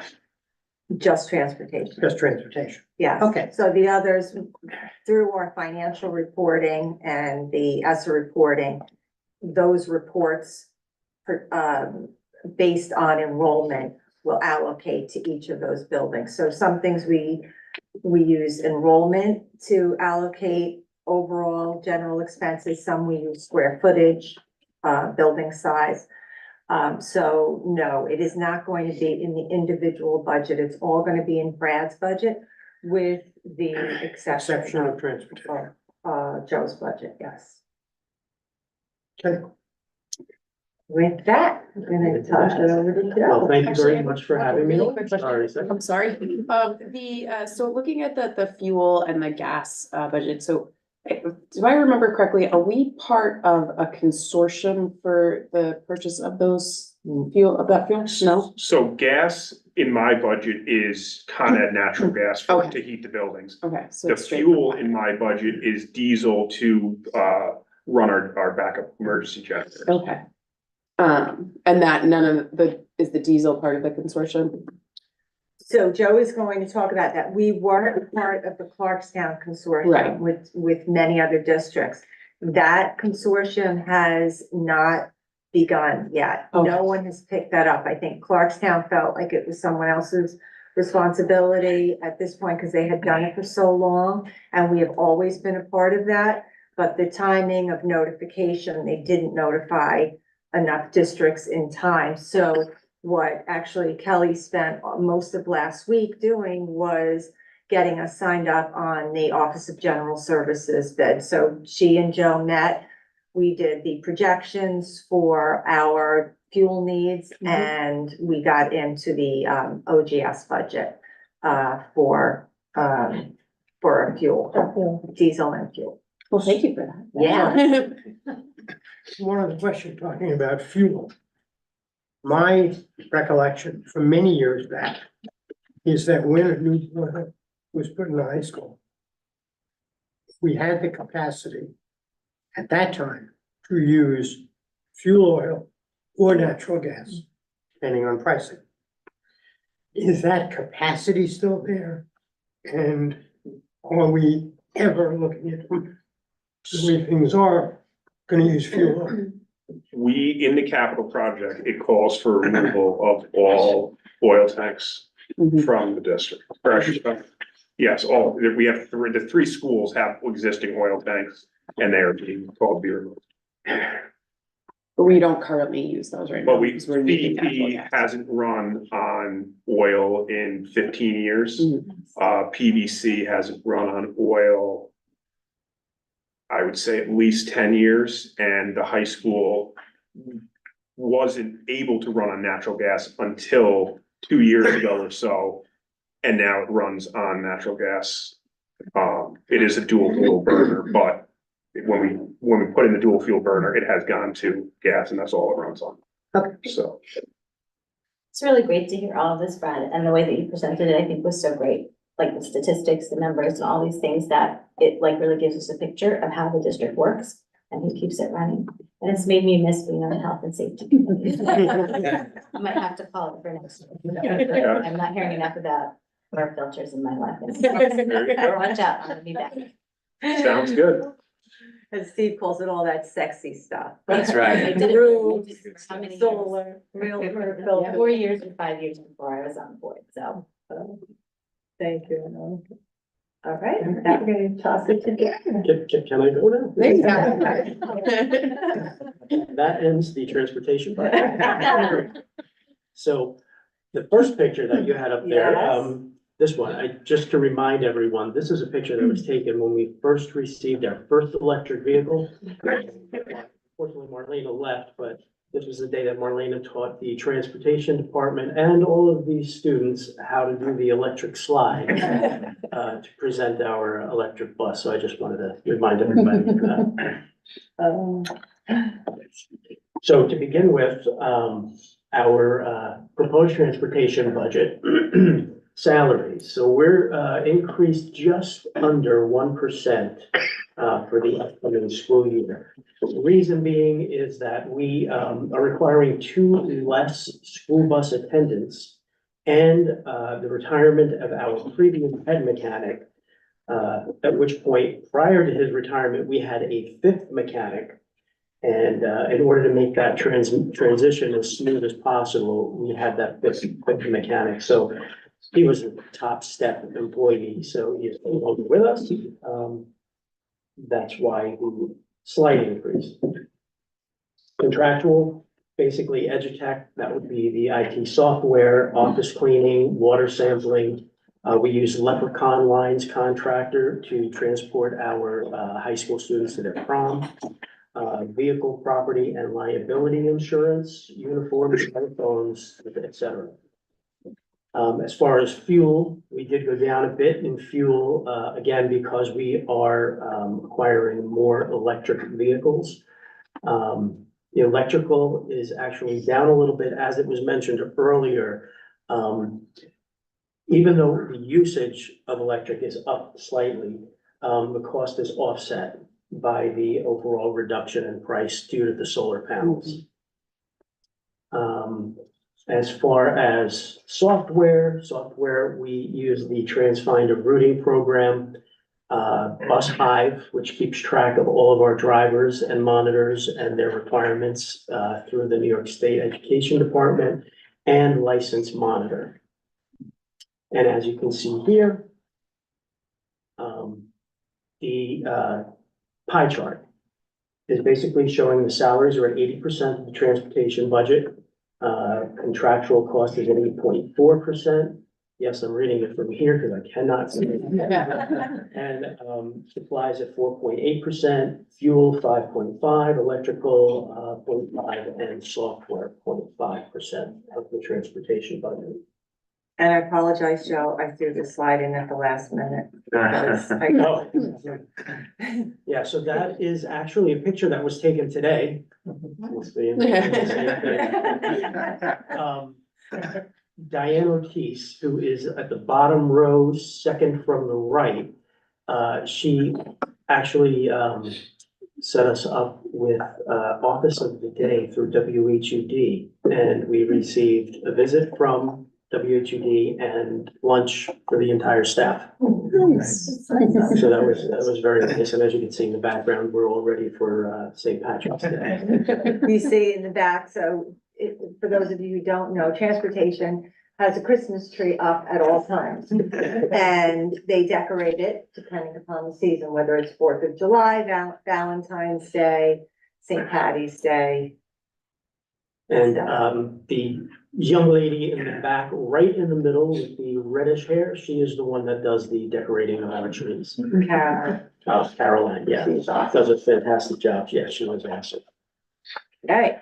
Okay, now we have one of our Jeopardy questions, Geo party questions. So for $200, how many New York State 19A safety requirements does the department perform in a given school year? 19A, Article 19A for vehicle and traffic law. 34,000. Wow. Well, you wanted to make up for last time. Yeah. Amount had a better one, what was it? Actually, 520. And those are done by our 19A certified examiners and our school bus driver instructors. And just to give you a quick rundown, these are the things that it entails. So we do mid-year refresher, September refresher, physical performance tests, defensive driving tests, behind the wheel road tests. Everyone's required to have a DOT physical and superintendent's approval, driving record review, an abstract review. Abstract is the record of your driver's license, a written examination, and school bus drills. So that's about 520 different requirements for 19A.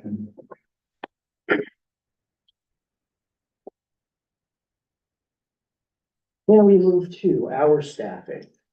So we currently have 34 10-month drivers, 10-month monitors. We went from 12 to 10. 2 11-month dispatcher drivers. That would be Tanya Kerens and Teresa Krapish. 4 mechanic bus drivers and 1 part-time secretary. Training, 19A requirements and professional learning opportunities. That is what I just mentioned a few minutes ago, as far as that list that I read off, the different tests and training, refresher classes, safety meetings. We have a safety meeting coming up next month where we are going to actually train all of our drivers, all of our monitors in first aid, AED, and stop bleed. And they all are going to be certified. So they will all get a card showing that they're certified in first aid, safety, and all that, which I don't think has ever been done before. And I think it's very important that, all of our drivers and monitors know what to do, excuse me, in the event of, one of the children or even one of their fellow employees having an issue. Next, Jeopardy question. How many requirements are our bus mechanics responsible for each year? What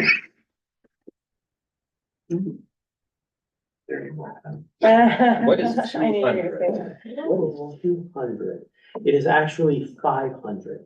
They have approximately 260 preventative maintenance inspections and repairs every year, 50 brake inspections, 86 DOT inspections, 63 oil changes that they perform, and 30 tires are, on average, are replaced every year.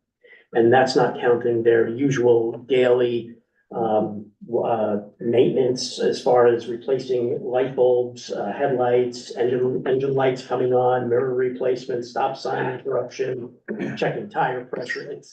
That's just a small portion of it. So. Yeah, we have a great team.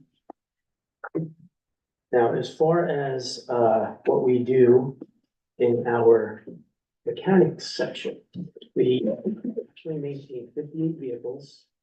That's done by our district mechanics. That would be Manny Beltran, William Whitley, John Camerari, and Alan Pine.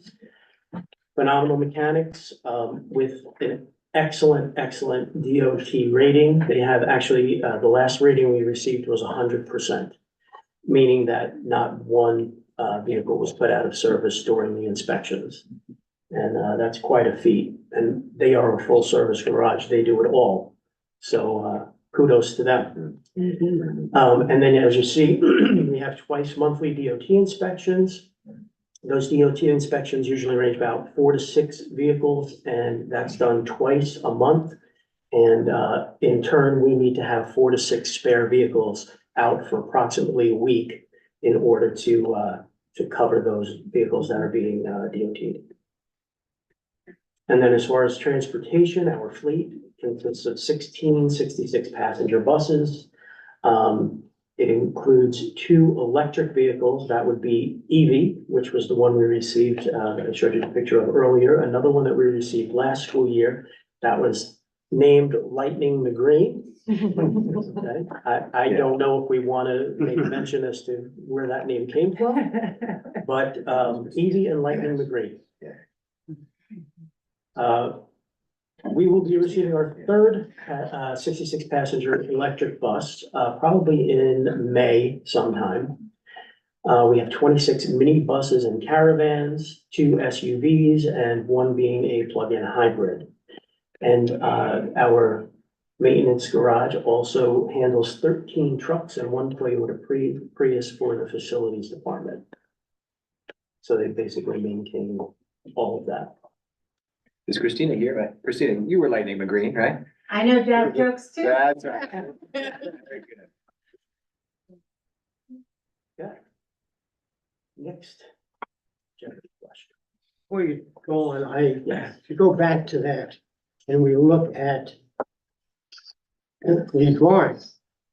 Oh, yes. Yes, you should. Let us know who is the artist. Talk about that. That is a painting, a mural that is done at the bus garage that one of our bus drivers actually did. Took her a couple of months to finish it, but it is actually a 40-foot wall, like floor to ceiling, that she painted this mural on. And this is just a tiny portion of how phenomenal, fantastic this mural is. I am impressed by it every day when I walk down the hallway. It's amazing.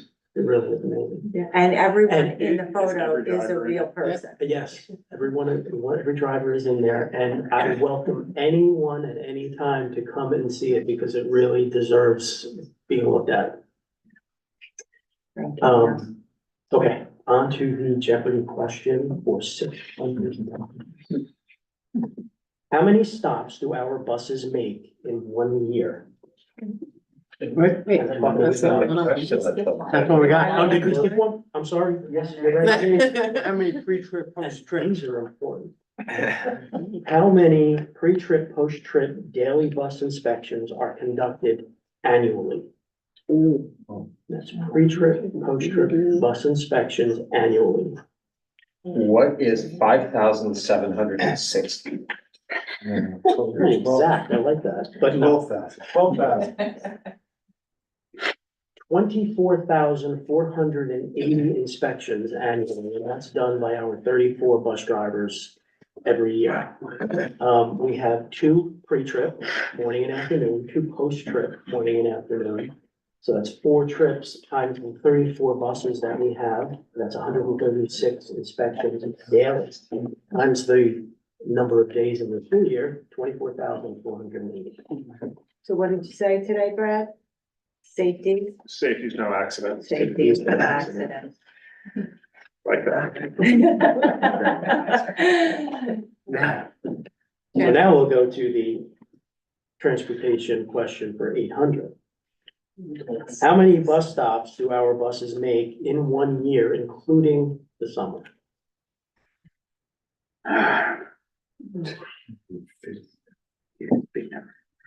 What is 500? No, I wasn't gonna say that. I was gonna say about A year. a year. Yeah, just think of how many inspections they did. Yeah. That was just the inspection. What is? Yeah. I'm going There you with go. Theo. Yeah, 350,000. No, actually, no, you're a little bit high there. Oh. a little bit high there. It's actually 183,000.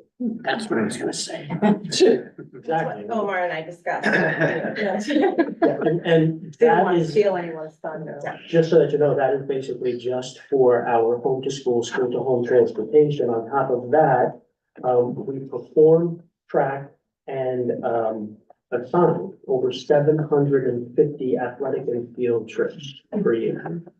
So that's also quite a feat for the team.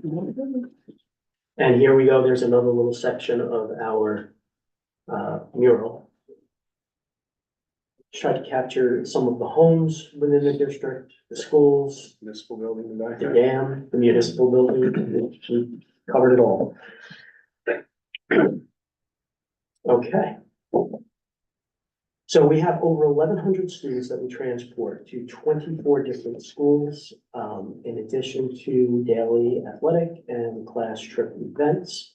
Our buses travel well over 500,000 miles a year. And the mileage guidelines, as you can see here, K-4, 0.3 of a mile, we will transport. Anything above that, same with grades 5 to 12, 9/10 of a mile or more. And all non-public, private, and parochial schools, we will transport up to 15 miles according to the New York State Education Department. And what's not there is that for students with special needs who are going to add That's a correct. placement, it's what, 50 That miles is part of basically. the, yeah, that's part of the 24 schools that we transport. Okay. One way that we're actually saving, as far as cost efficiencies, we do a transportation with, surrounding school districts. Each shared bus run saves us approximately $40,000 in fuel, labor, and vehicle costs. We do most of our reciprocal transportation with the Hendrick Hudson School District. Basically, either we'll take their students, they'll take our students, depending on the year. Some years we have one student going to an out-of-district school, they have 6, they'll take our student, and then vice versa, if it works the other way.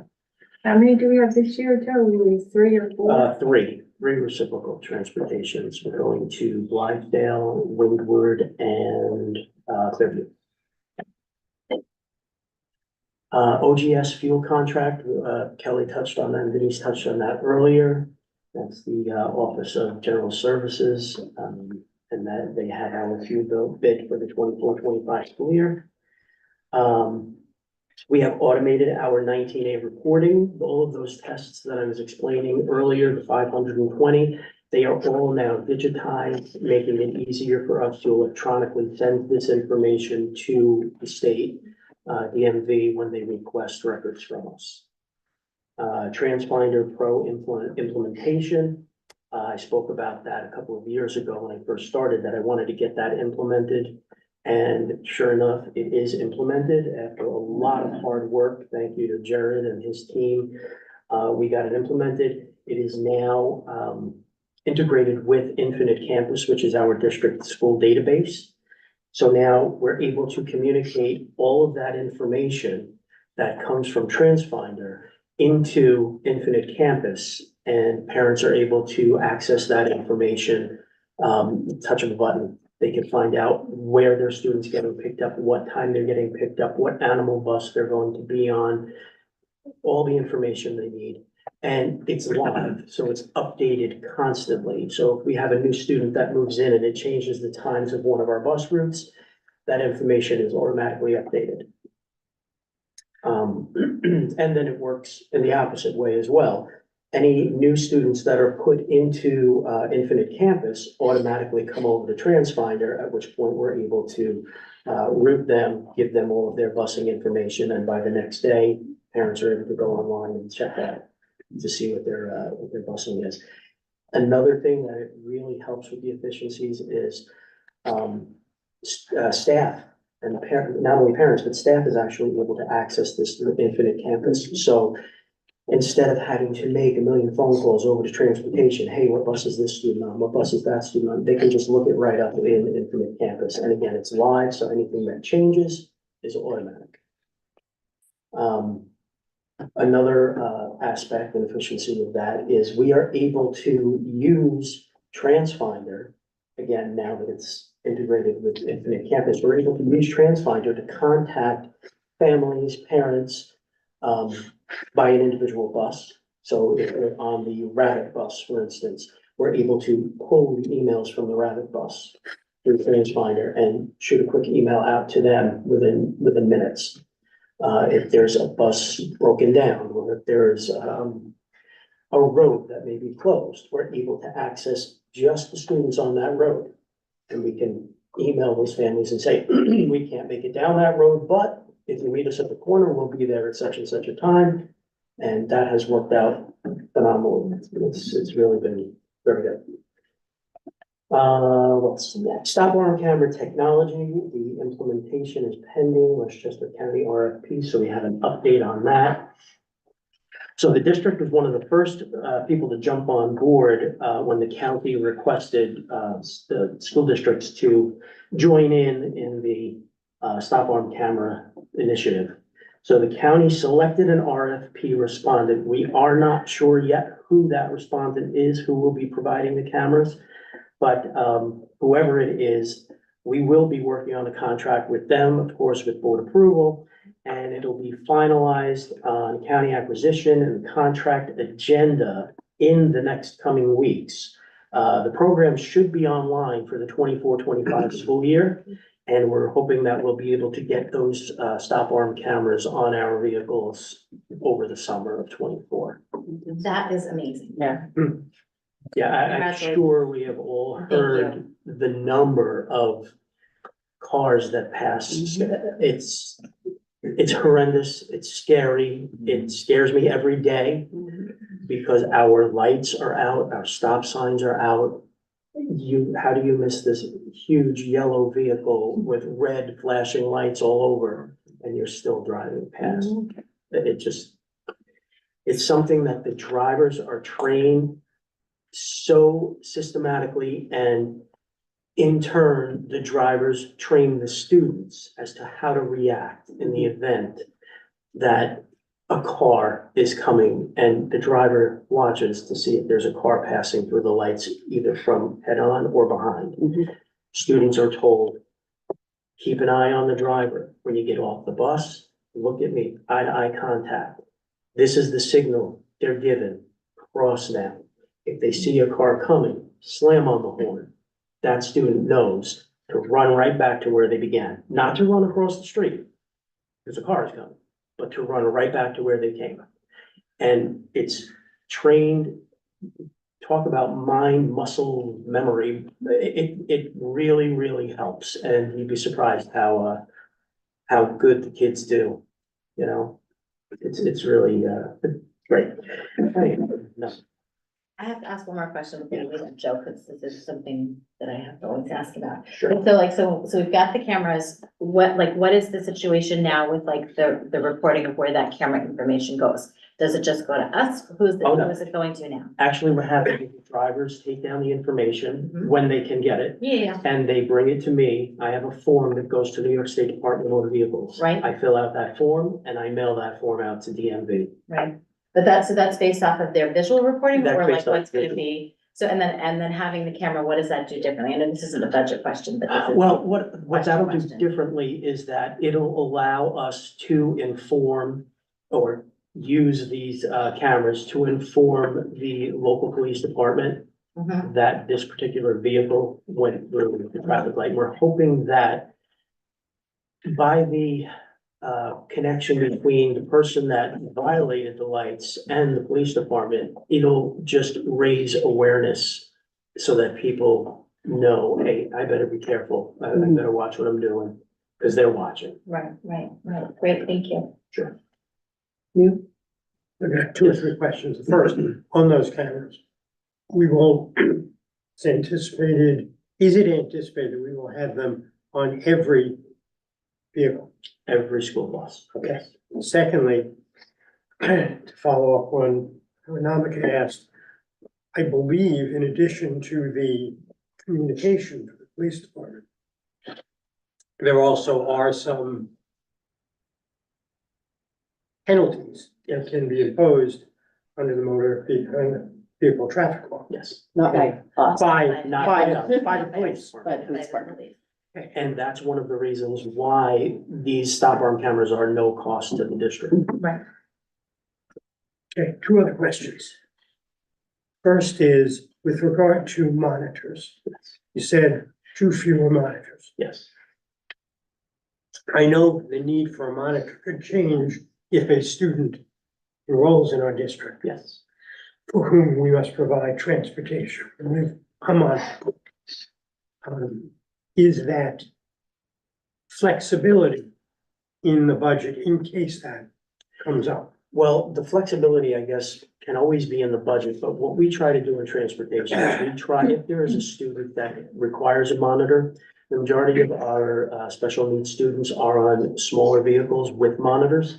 So instead of assigning that particular student to one of the larger vehicles that transports through that area, we will send that smaller vehicle that already has a monitor on it through that area to pick up that student, and that's where all the routing comes Okay, in. so you don't imagine that there's gonna be a need? Now, as a matter of fact, we've been working very closely with Rachel, over at Special Ed, and, we have been able to pinpoint, exact students, obviously, that have monitor requirements on their IEP. So, it has really helped. Again, thank you, Rachel, by the way. It really has helped us. And my last question, which we really haven't talked about, and we may not have an answer yet. With the delivery of the third electric vehicle on the way, Yes. how does that square with our current capacity to charge vehicles? It will, it will be challenging. It definitely will be challenging because we only have two chargers at this point. And one vehicle has to be charged 100% at all times, mainly Evie, the very first vehicle that we received, 170, because of the NYSERDA grant that we received. That vehicle has to put 8,000 miles a year for 5 years onto it. So we have to make sure that that bus is in service as much as possible. And then we'll have to coordinate the charging of the other two, the one we currently have and the one that we'll be getting in. And with a district our size, we're small. To reach those limitations is challenging. But it was a requirement of the NYSERDA grant. Incidentally, we also did mention that, Kelly just finished the application for 2 more electric vehicle buses through the EPA grant. Right. That's a rebate program. The rebate So it would program, be for the yes. two that we. Yes. And it also includes, charging as well. So it's a flat amount based on the bus size.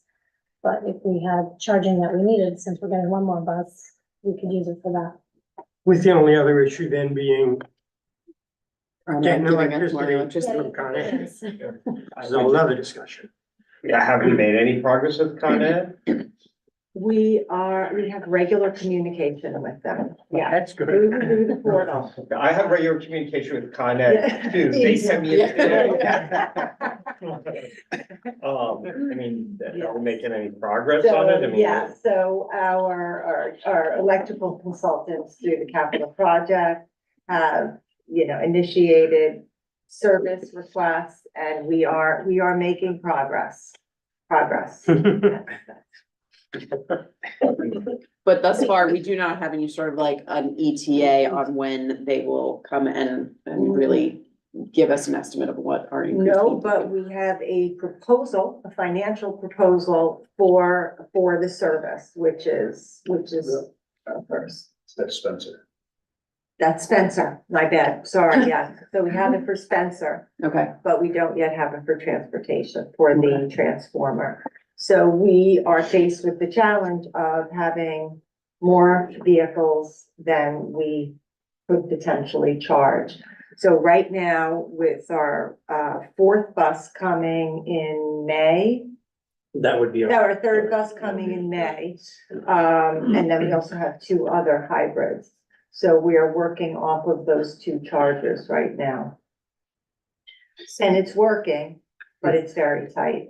So the two buses are being charged by the two chargers through the new V charger. And then the two hybrid vehicles have separate plug-in chargers, just for the individual vehicle. But they're a lot smaller, so And right two now, more- we're okay. Right. Well, so the question has come up, I think, from the community about whether there's any sort of advocacy we can do, first of all, as a board. And then second of all, further to that, to influence some decision-making on this infrastructure on the part of Con Ed. And we all know, what Con Ed is, but are there levers? And if there are, can you give us a sense of what would be helpful there? Yeah, So from our very, very great conversations with Con Ed, it seems like there is potential federal fund, or at least at a month or two ago, when we were having a discussion with Con Ed's electrical vehicle team, they were saying there's a potential for federal funds that are gonna be pushed into the electrical upgrades and such. So it seemed like they were sort of taking things slow, because for the bus garage, for example, we have a service coming in, we need more power, and Con Ed has to provide us a service. So therefore, it's at their expense. There's these federal funds that I think they think are coming to assist in their infrastructure side, and I think they might be slow walking it to find out that money. Otherwise, they also, if they say, oh, well, we need to shift this, or you technically need a second service to try to push their cost onto us. So it's sort of a game right now of where's the money coming from? They don't want to get stuck with the bill. So I think that might be playing into a little bit of the. Right, but it's Con Ed that we would be dealing with, not NIPA. Not NIPA. Correct. Yeah. Kind of delivers us our power. Distribution. And And it we- just feels like we've been talking about this for years. for Yeah. over a year. Yeah. And it 2 doesn't years. feel like there's really significant More than a year, progress. yeah. But Yeah. there's no date, and if there's no date, there's not real progress. Right. And It's it been strikes 2 me years. as this is something where we ought to be talking to our legislators about it. We have talked to our Yeah, legislators, and our we've had- legislators have we've advocated had- on our behalf, We've and had we've still gotten. face-to-face meetings with them. PUC kind of. But at the state level, there's also been talk about somewhat of a slowdown in this area. So, have to see. We'll have to see, but it is a challenge. Now, we do have another charger in the district at the district office. But that's for the hybrids. Well, it goes with the Prius, but the Prius is at the bus garage. Yeah, but we do have It's it. not the Charger, which. But the plug and play outlet, yeah, so that is at least one vehicle that we could utilize that for.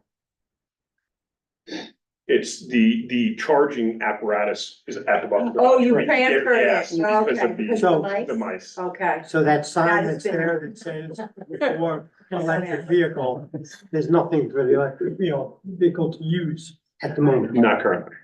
Okay. so we know the mice situation, so our hybrid, about a year and a half ago, 2 years, some of the electrical wires were eaten by mice because it was by Spencer Field. So we have since moved it there Where we put the to the operations transportation. warehouse. Yeah, we got 2 mice today. Fun stuff. So now we'll talk about some of our fleet replacement All of that needs. being said, so what we are proposing is, for the 24-25 school year, 166 passenger electric vehicle. A heavy duty repair lift. The current repair lift that we have is well over 20 years old. So we need to replace that, especially with the weight of the electric vehicles that will now be servicing at some point.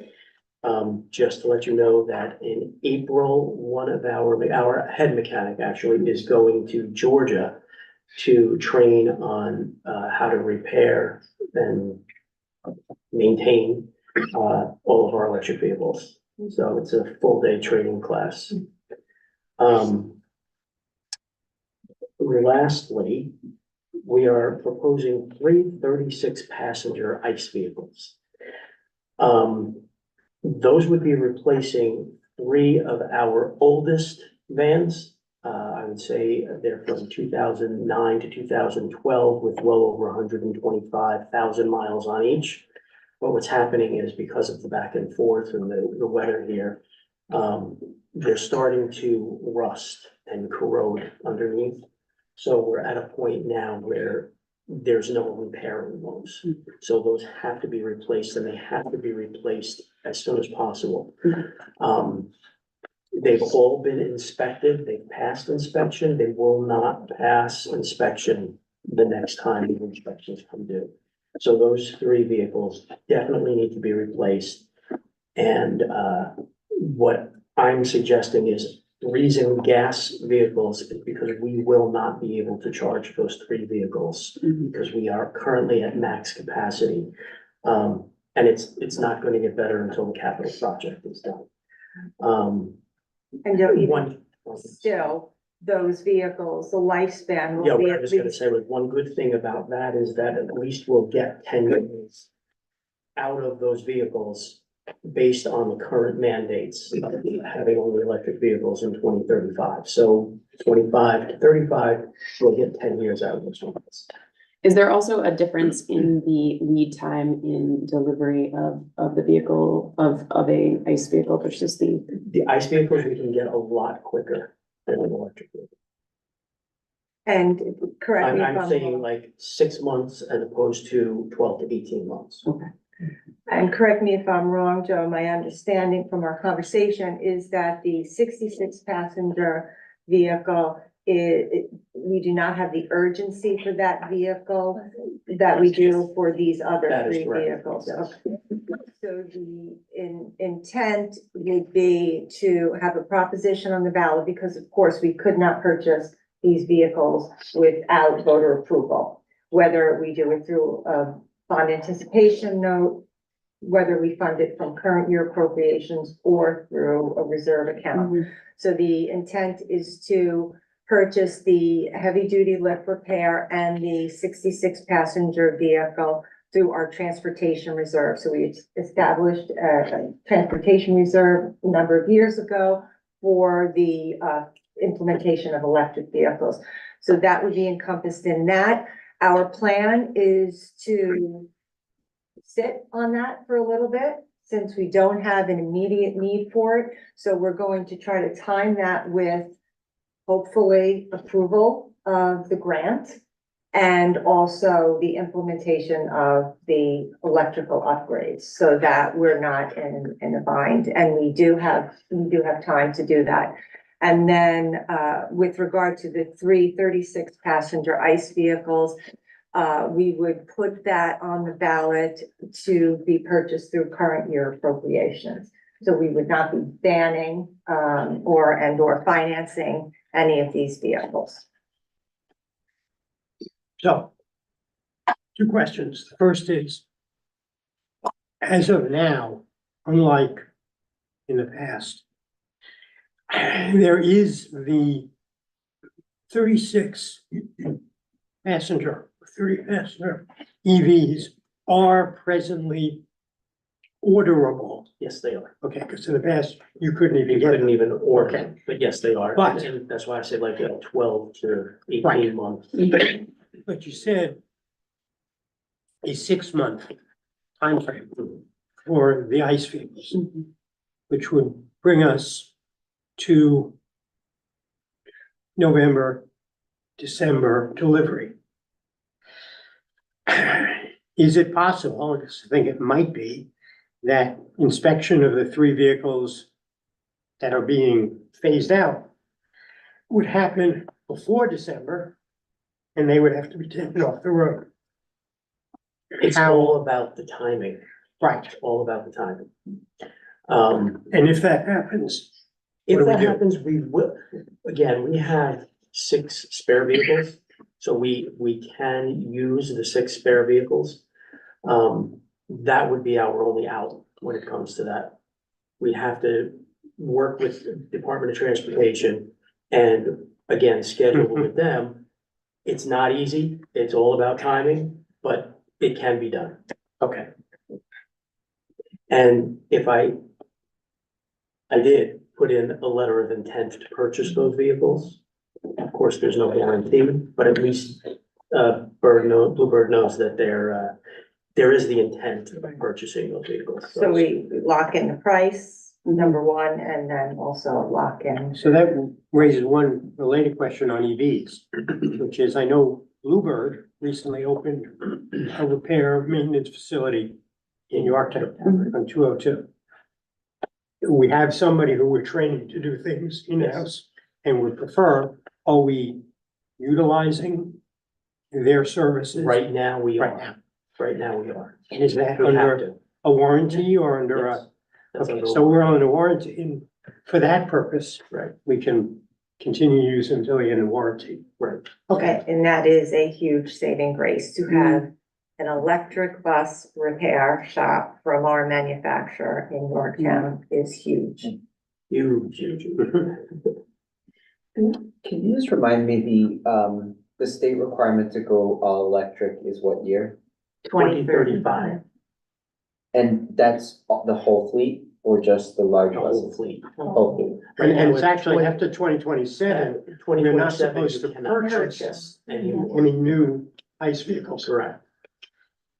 It's gonna be hard if we don't have the power. Exactly. And And if everybody. don't have the paid for power, manufacturing of the Right vehicle. now, right now, we're a first adopter. They're very. We're not a first adopter for electrical service. No, no, but what I'm saying is we're a first adopter, we're a first adopter for electric vehicles. So now if you then put that mandate and requirement on all districts, they look at it 2 years down the road and they haven't been able to supply us the power. So the likelihood of this mandate sticking. I'm sorry, but that argument by Con Ed does not hold water. And I hope somebody at Con Ed is listening, because your argument doesn't hold water. It doesn't make sense. They're able to provide power to industry, they're able to provide power to new commercial developments. They're able to provide power to new residential developments, and they can't provide power to a bus depot. No, they just don't want to because it's expensive for them. And what we need to be doing is keep harping on this. If we need to go into the press to do it, we should be going to the press and making it public that Con Ed is dragging their feet on this mandate. They're mandated by law to provide the power we need. If a customer comes, that's the whole thing that comes from being a public utility. You agree to be a monopoly, you get to be a monopoly in exchange for providing the power that is needed by public services, that is needed by residences, that is needed by schools. And they're not doing that. And I really think that we ought to be taught, instead of just talking to our legislators, instead of just talking to Con Ed, we ought to also be talking to our lawyers about it. I just have another theoretical question regarding this. Do we have the actual facilities structure to be able to house all these electric vehicles? Because I know that the requirements for them are different. So because when we initially started having this conversation, we were talking about how we would have to build out our transportation facility to be able to house all of these vehicles. So we are at a very compromised site. And so the full design of the transportation department is not yet done. We are continually hitting walls because of the site and elevations, water tables, The reservoir right septic, the there. reservoir, Setback. DEP, DEC. So it is undoubtedly a very challenging site that we have worked around that. If we had to increase the size of our fleet, that would become a big problem. Where we struggle is the maneuvering of the vehicles to get around the charter. Right now, from the capital perspective, we are trying to say, where could we position these that would require the least amount of bus manipulation? And what about actual build out? Do we need to build out to be able to house these electric vehicles? Our current fleet, no, but the additional vehicles, yes. But if we had to purchase, build outside of our existing fleet, yes. Do you agree, Joe? Yes, I do. So if we maintain the same number of buses, then we're We should fine, be okay. regardless of whether they're ICE or. It's not an ideal site size, because we also have staff parking there. But, if we maintained our existing fleet, we would be able to make it work. Without doing any additional building onto the site? I believe so, yeah. So it's gonna come down to the positioning of the chargers. And the plans are to build out a little bit, as much as we can. But those are very much limited by topography, bedrock, et cetera. More so by Money. DEC And by and DEC. expansion, so we can go up to a certain amount of square footage before we go into different requirements for permitting, so you know, there's different walls along the process depending on how much you want to expand.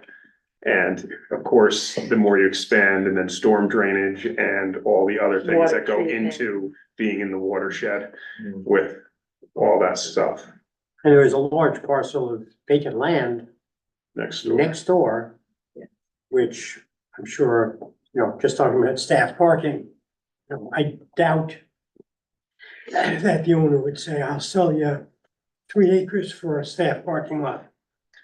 But it has been a discussion It would be- with us and our architects and engineers. We've looked at that as a potential. Other questions?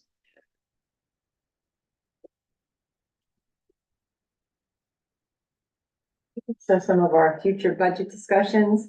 March 21st is going to be a very exciting meeting. That's our building level leaders, curriculum and instruction, and personnel budgets. Pupil personnel budgets.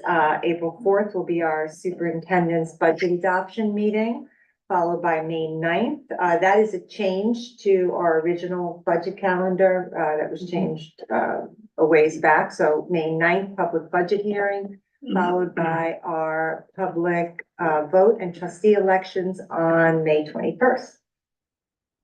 And I just have to give a couple of shout outs to the entire business office and their hard work and dedication to the budget process. Denise Bisaccia in particular, and Denise was also the one who did all the filings for that oven grant at our food service.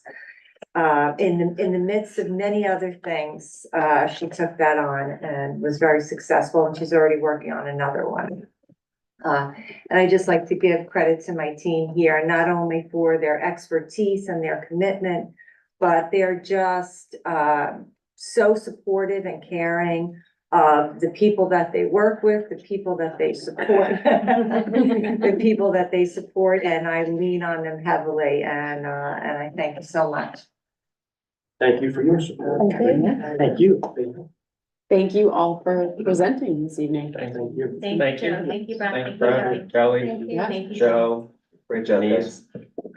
And they are all exhausted. Can I let them go home? Yes. Okay. Yes. You think? Don't worry, I'll keep watching. Come in earlier. I think it'll be over by the time I get. Well done. Yeah, no. We're just getting going.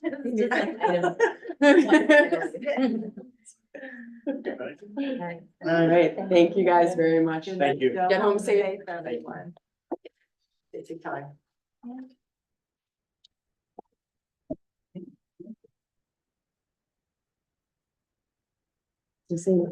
No, I didn't, I know I saw one last slide on here, and I want to steal your thunder, but if there are, people have questions. Oh, that was great. Thank you. So stay connected. So, on our website, we have our budget updates. You can email us at, budget.questions@chufsd.org. Visit us on Facebook or Instagram. And always you can give me a call if you have any questions. Okay. Thanks, Sarah. Thank you. All right. With that, we will now move into instructional personnel. Recommended action, be it resolved that upon the recommendation of the superintendent of schools, the Board of Education hereby amends the appointment of Craig Campanaro from Assistant Principal Administrative Internship, non-tenured, to the position of Assistant Principal of the Carrie E. Tompkins Elementary School on a tenure-bearing basis. Commencing January 30th, 2024, and probationary term ending January 29th, 2028. In order to be eligible for appointment to tenure, said principal must receive at least 3 APPR ratings of effective or highly effective pursuant to Article 3012D of the Education Law during the 4-year probationary term, and may not receive an ineffective rating in the final year of probation. Mr. Campanaro has initial certification as a school building leader. So, second. On the question? All in favor? Aye. Oppose, abstain, motion carries. Very excited to see Craig moving into this as on a tenure-bearing basis. Very excited. All right. Recommended action that the Board of Education approves the appointment of Lou Yi, 1.0 FTE science teacher, as a leave replacement for Ray Ferrara at Croton Harmon High School, effective March 25th, 2024 through June 14th, 2024, to be compensated at an annual salary of $114,588, MA plus 30, step 14, to be prorated. So moved. Second. On the question? All in favor? Aye. Aye. Oppose, abstain? Motion carries. Recommended action, be it resolved that Angela Meeks be appointed to a 1.0 leave replacement position for Michael Spalding as a chemistry teacher at Croton Harmon High School, effective March 4th, 2024 through June 30th, 2024, subject to continued need unless terminated earlier by the Board of Education, to be compensated at an annual salary of $116,984, MA step 17, to be prorated. So moved. Second. On the question? It's just one question.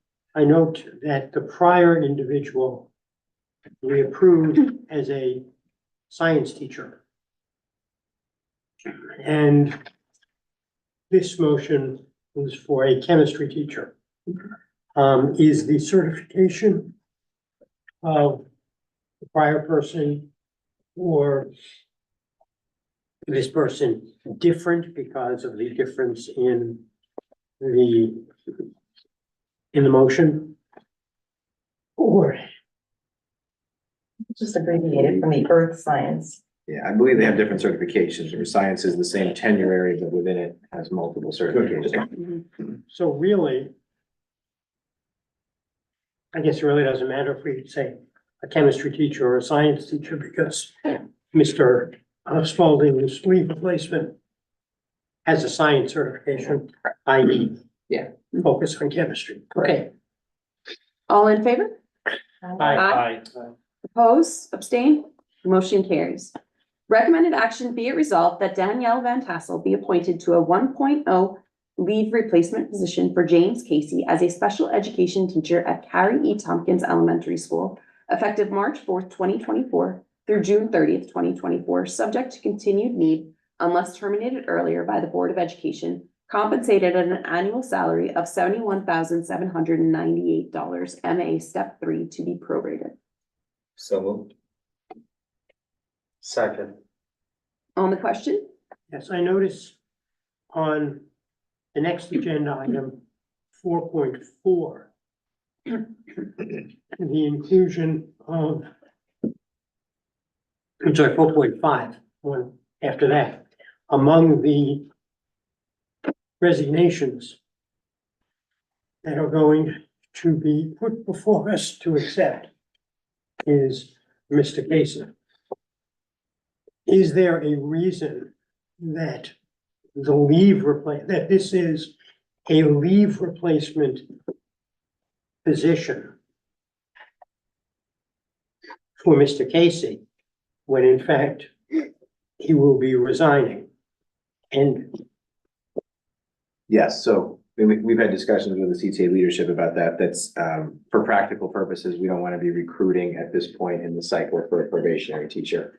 It allows us to stay on the normal cycle of recruitment. Okay. All in favor? Aye. Aye. Oppose, abstain? Motion carries. All right, we'll now move on to 4.5. Recommended action that the Board of Education approves the instructional personnel resignations as presented.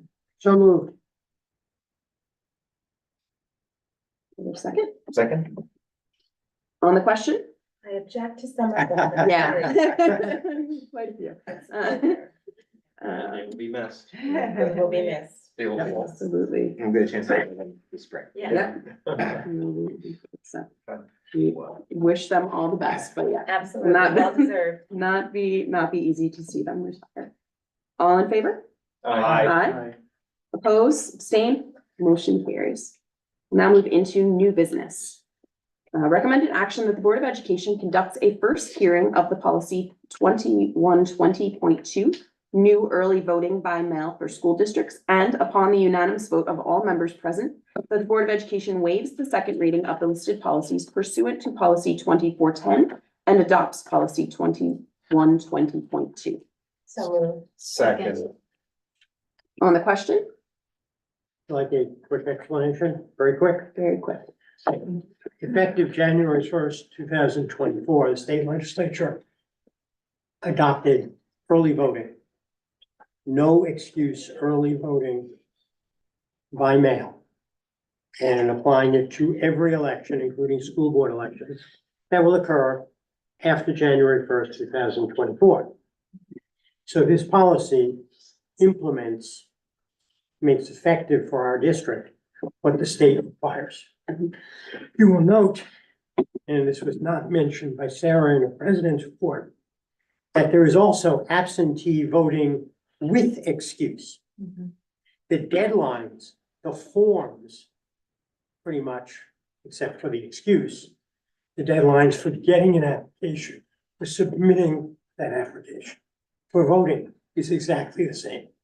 So in practical effect, if you can cast a mail ballot, which can also be hand delivered, without giving an excuse, there is no reason why anyone would provide an absentee ballot with an excuse. But that option is still in there because the law allows it. So that's why you'll see two things that seem to be rather inconsistent remaining in the policy. And our district clerk informs us that she is fully ready to implement this on our adoption. The reason for the urgency is that ballots have to be ready for applications 30 days before the vote, April 21st. So we adopt it now, follow the law, we'll be ready. All in favor? Aye. Aye. Oppose, abstain, motion carries. We'll now move into board policies for first reading. So we have up for this evening, policies for first reading, policy 0105, diversity, equity, and inclusivity. Policy 6150, budget transfers. Policy 6760, payment procedures. Policy 6761, payment prior to claims auditor approval. Neil, would you like to give us a brief overview of these? Brief overview. We heard in public hearing a lot of discussion about policy 0105 by various members of the public.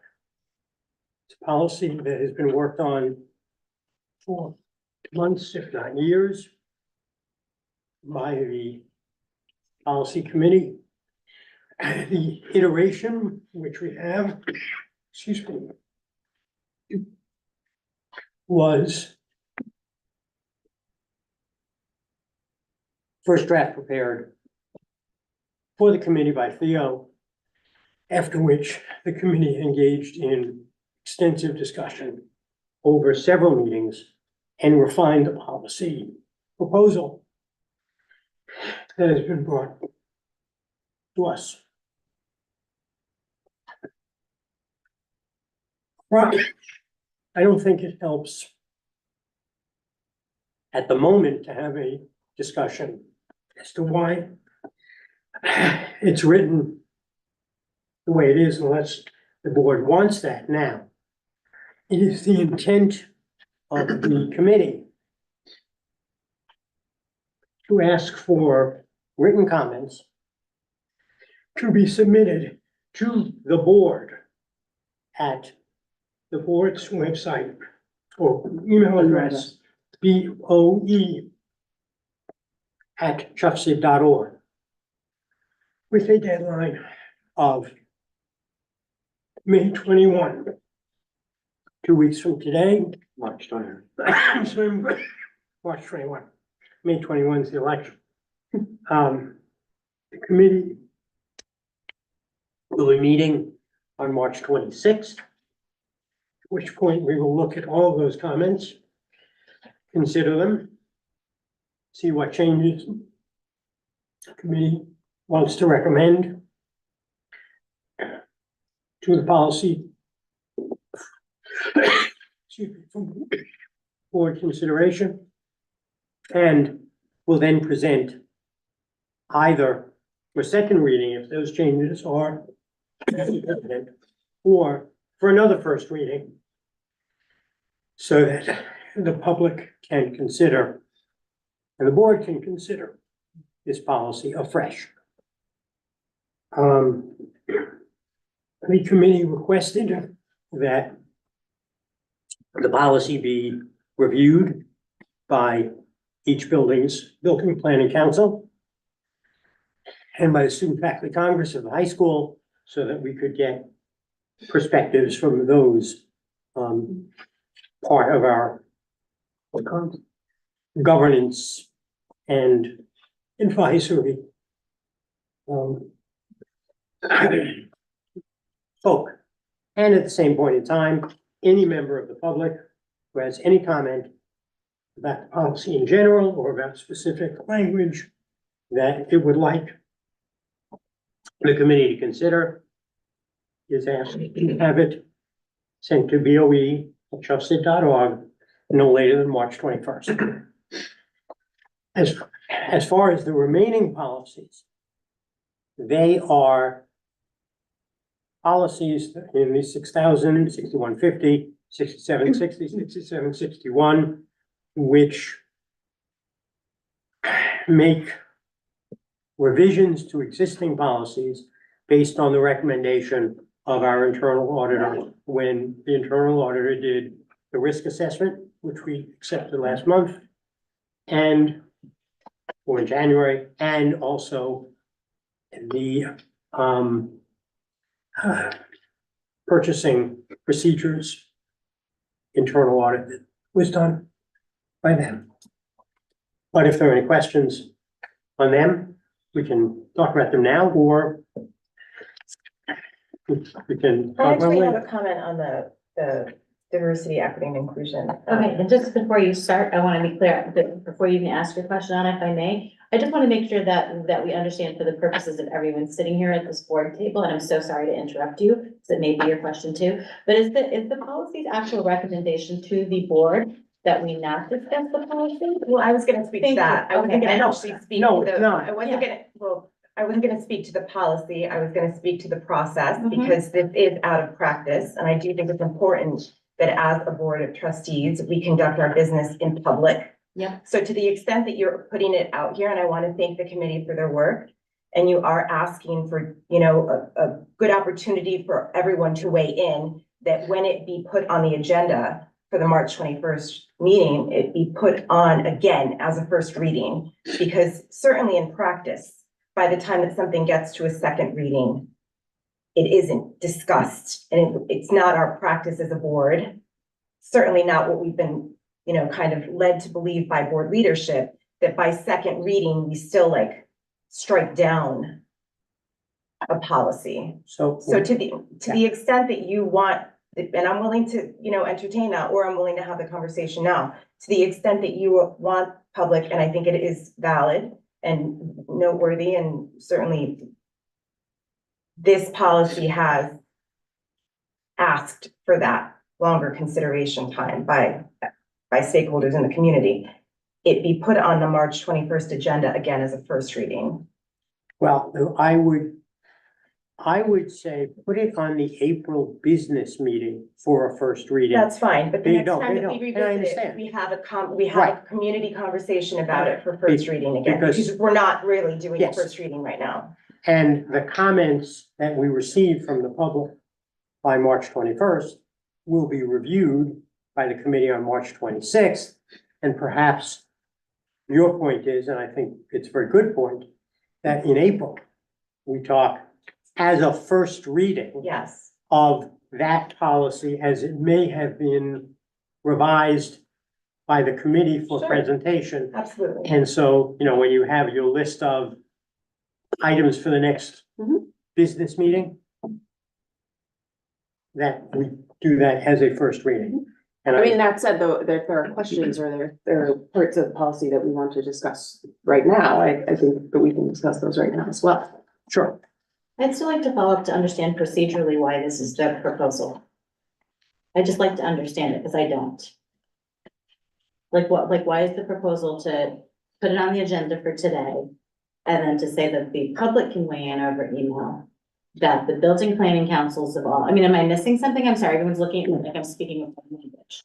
No, I'm not. Okay, so the policy's been distributed to the building planning councils of the 3 buildings, student faculty congress.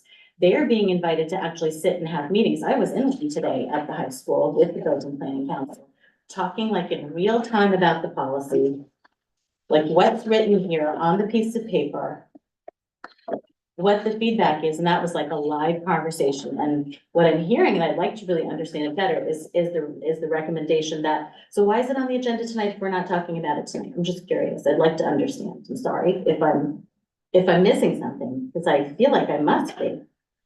I will, I have no problems with us discussing it this evening. I think what Neil had said was more on the, like, if we expect that we would be getting lots of feedback, that the board would want to then consider all of that feedback as well. As we think about that policy, but by all means, I think right, it's on the agenda for first reading, and that is an opportunity for the board to I would love discuss. to hear what Neil has to say about that as the policy chair, though. What is the rationale? No, the The rationale, reason we're not talking about it is because that's your ask as a policy chair right now, is that we not really discuss. no, my ask was only related to the fact that it's after 10 o'clock. I have no Yeah. problem in discussing among the board at this point comments, reactions, concerns about the policy that is on the agenda, so that's additional information that can be considered on March But at the 26th. beginning of this conversation, you asked that we submit it in writing. No, I asked for the public to submit in writing, not the board members. That's not how I That's not understood what it. Okay, well, then I should clarify. Talking about the public to submit in writing, but let us, since we are here, and I think there are some concerns. No, I'm or willing to questions. submit my comments to the policy committee in writing, but I would just ask that it be read again as a first reading, Yeah, whenever it is. I think that's already been agreed to, but I guess, Well, Neil, no, I'm sorry, it hasn't, because you just said, you literally just said, the next step could be either a No, second meeting. I think after Anna raised a very good point about having adequate time, raised, 10 minutes ago, 5 minutes ago, that as far as I'm concerned, and I don't control the board's agenda, but as far as I'm concerned, at the April 4th meeting, we should have as a board full opportunity to discuss a policy that is presented for first reading. It will contain or incorporate comments that we have received from the public And from the board. and from the board, because the board also you know, we've always said in the past, anybody have any questions or comments? Give the policy committee. That's fine. And they will be considered, but if there is a desire now to just ask questions or discuss anything that's in the document that was brought forth to us or put forth to us by the policy committee today, we can have that discussion. And that does not negate or make any less opportunity for a I think given that discussion you're- on April 4th. Yeah, I think given you're talking about making potential revisions within the committee, I'll read the policy as it stands whenever it's considered by the board for the first reading. Okay, but if there are questions as to why something is written the way it is that you would like to discuss now, anybody, or questions, concerns that anyone would like to discuss now, I'm happy to submit them in writing. I just ask that when we consider it as a board in an open meeting, it be the first reading. it will be. I mean, you know, yeah.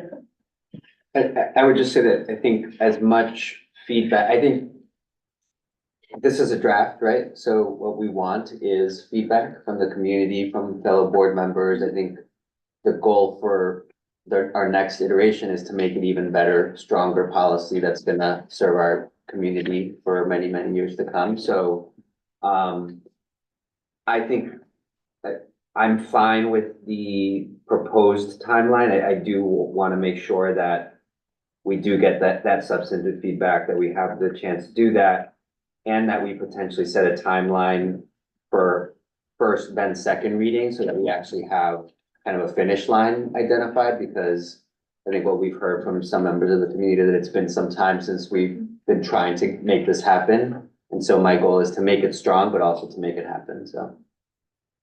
Is there no concern about the fact that the April 4th date that you're talking about bringing this back is also the superintendent's budget adoption? How much time do we anticipate that to take in the evening? I mean, the budget presentation tonight was like more, you know, it was worthwhile and fascinating and well done. I wouldn't want us to be in the situation again, if this is what we're talking about doing. I still have, you know, questions about it, but I'm trying to process them in my own head right now about this process. I'm very surprised to hear it. So that's an actual question. Let me clarify. Do we expect that there's going to be time to have a substantive discussion on April 4th with the superintendent's 2024 to 25 budget adoption on the calendar for that date? Well, generally, that budget adoption presentation is not as long because it's just a recap of the other meetings that we've had. But that said, I think, right, we all know that this is an important policy that's been worked on for quite some time. You know, making the time for a substantive discussion, tonight on April 4th, like, we will make sure that there's the time for that we take that time. That's an administration's answer, right? Like, you're asking the administration if they're gonna have time, right, based on their presentation. Kind of, yeah. Yeah. So Steve, can you speak to that? How long we think the budget presentation will take? I think typically it's 20 minutes, 25 minutes. It's a summary, right? I can speak quickly. At that point, there won't be new content. No, I think that's the point. Yeah, we'll stay away from the Q&A Jeopardy stuff. I think 20, 25 minutes is probably reasonable and fair, half an hour at the upper end. Okay, that's a helpful answer.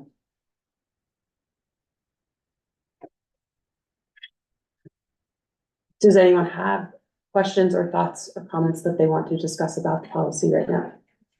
Because to Neil's point, right, the intention was not for board members to submit things in writing, though that often is our procedure, and to, like, if we have questions, we can discuss now. If there are further questions, email the policy committee and the policy committee will take those up.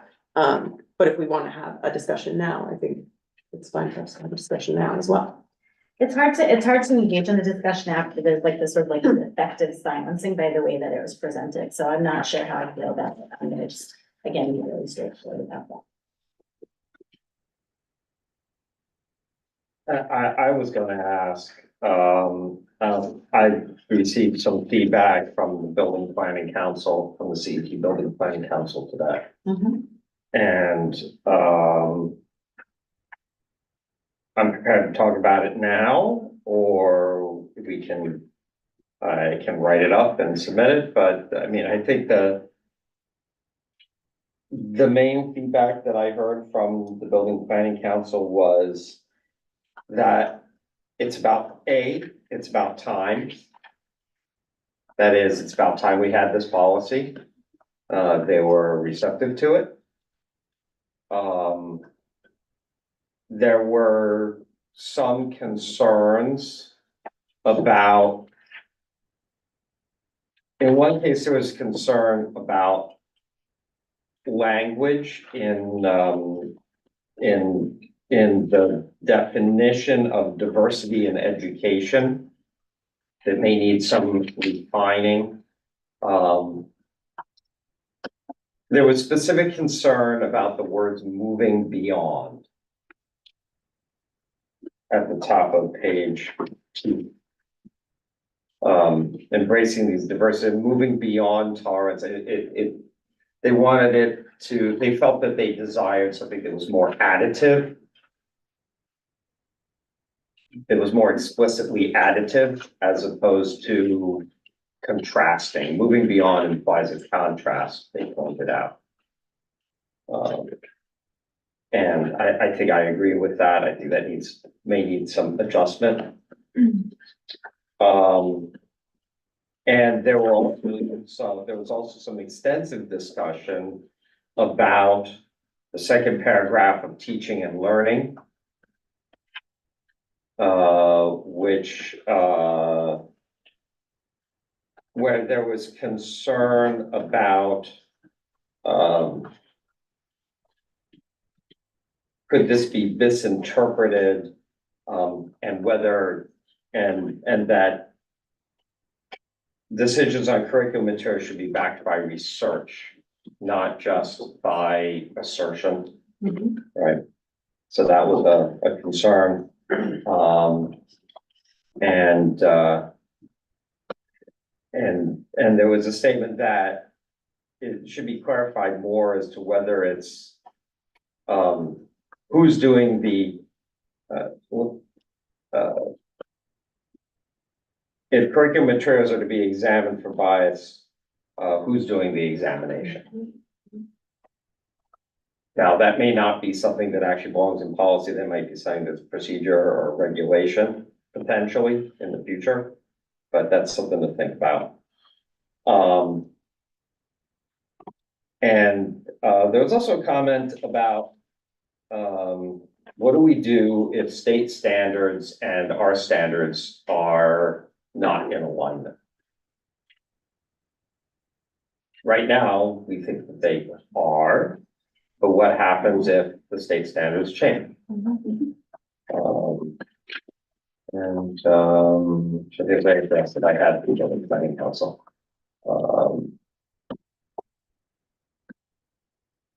And there were some comments, minor comments, which I'll submit in writing about about some wording matters around workforce diversity, but that's minor, and I can barely read my own handwriting about this, so I have to think about it a little bit more. And I also note that in concert with what we've been discussing about wanting to have another first reading is the CET Building Planning Council is planning on discussing this again at the next building planning council meeting, because they did not feel that they were completely done with their thought process around it. I know that at least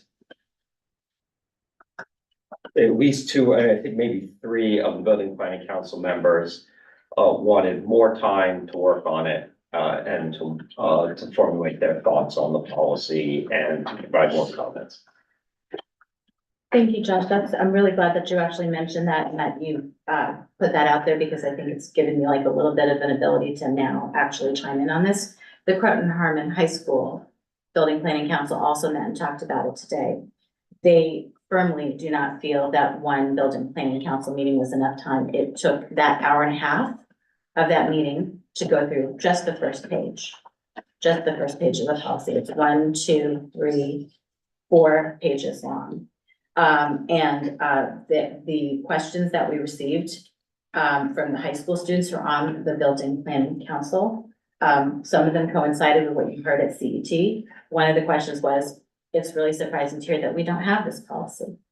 As they started to look at the policy, they had a lot of really, really insightful questions. And I'm actually only talking about the students right now, not the teachers. They have started sort of like a shared Google document to start capturing their thoughts and feedback.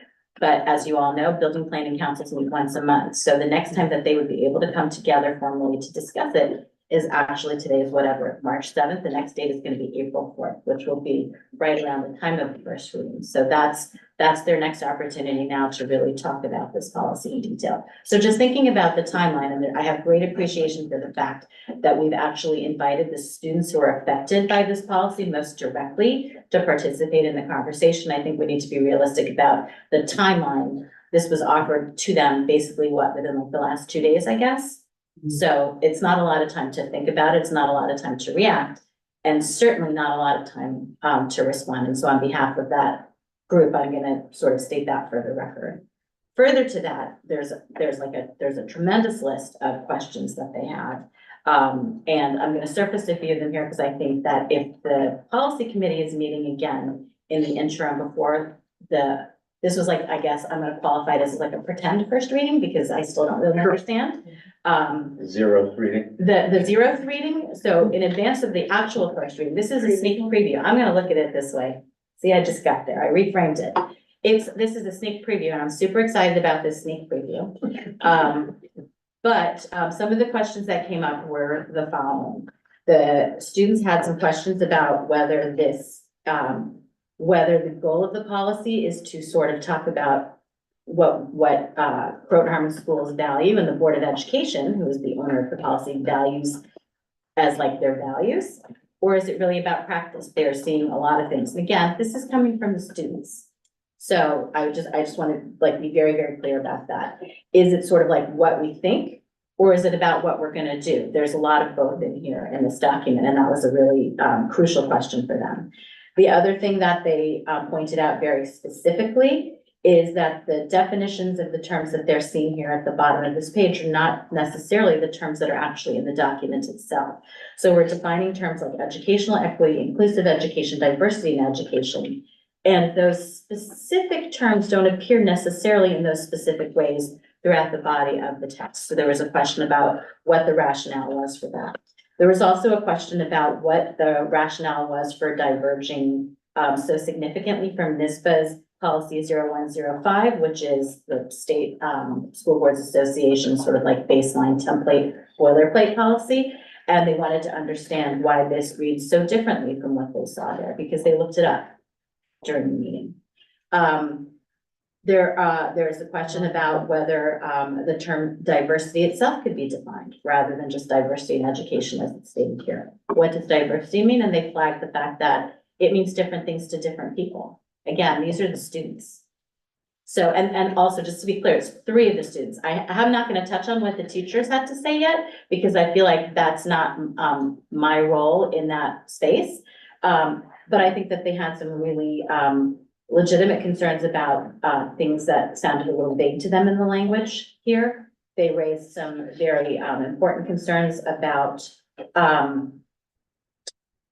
curriculum and things that we have talked about sort of like as a district, things that have come up in the state, which is, you know, when we start to implement policy around curriculum that's prescriptive, it can become prescriptive in ways that we haven't anticipated.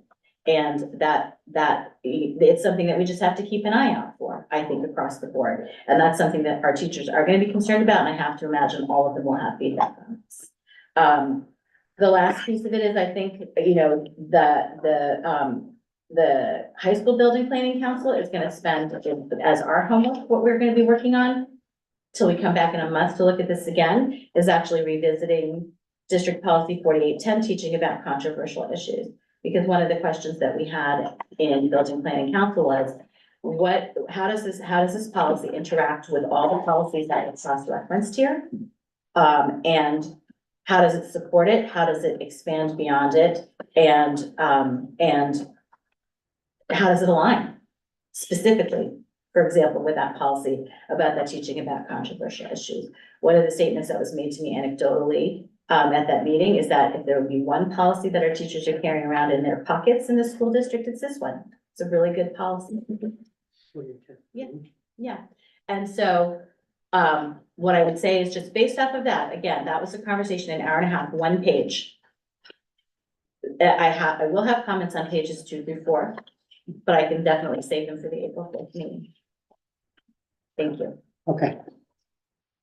Sounds to me that we should look at this timeline a little bit differently, which is the April 4th meeting is a discussion of an updated draft, but not, quote, a formal first reading.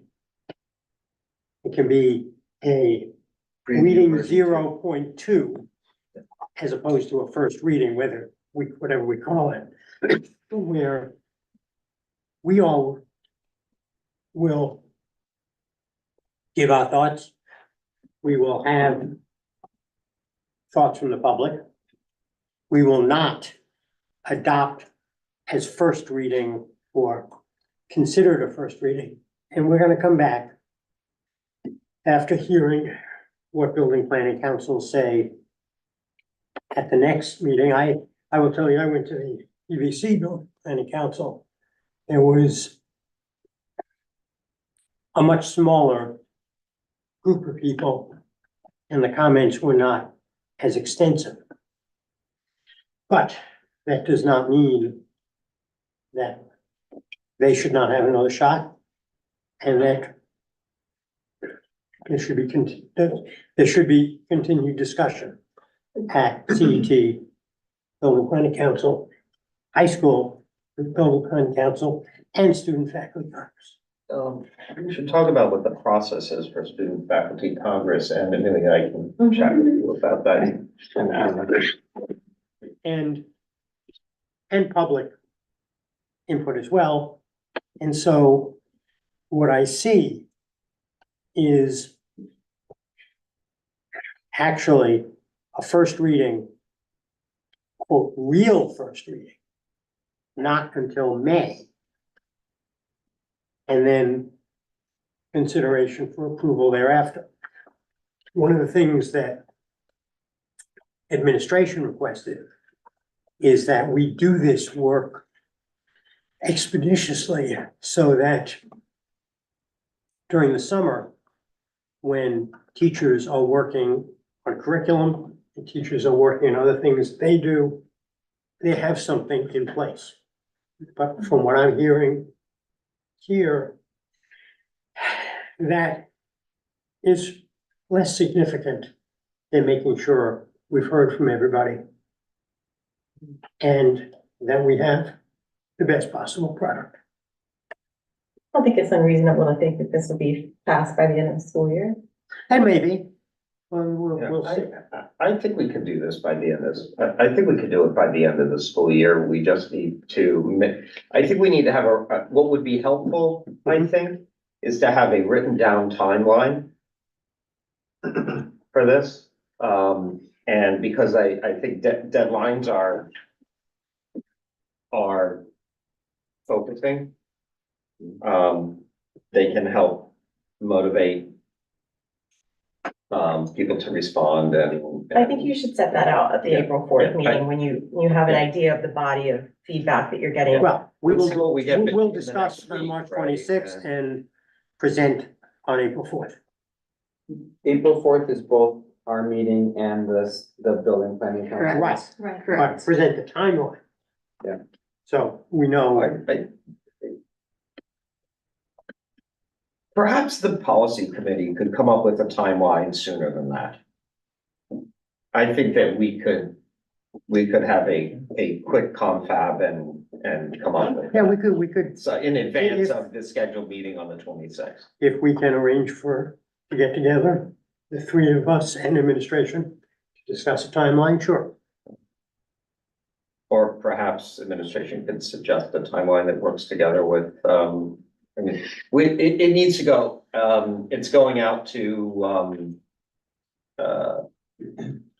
bargaining units as well, correct? Yes.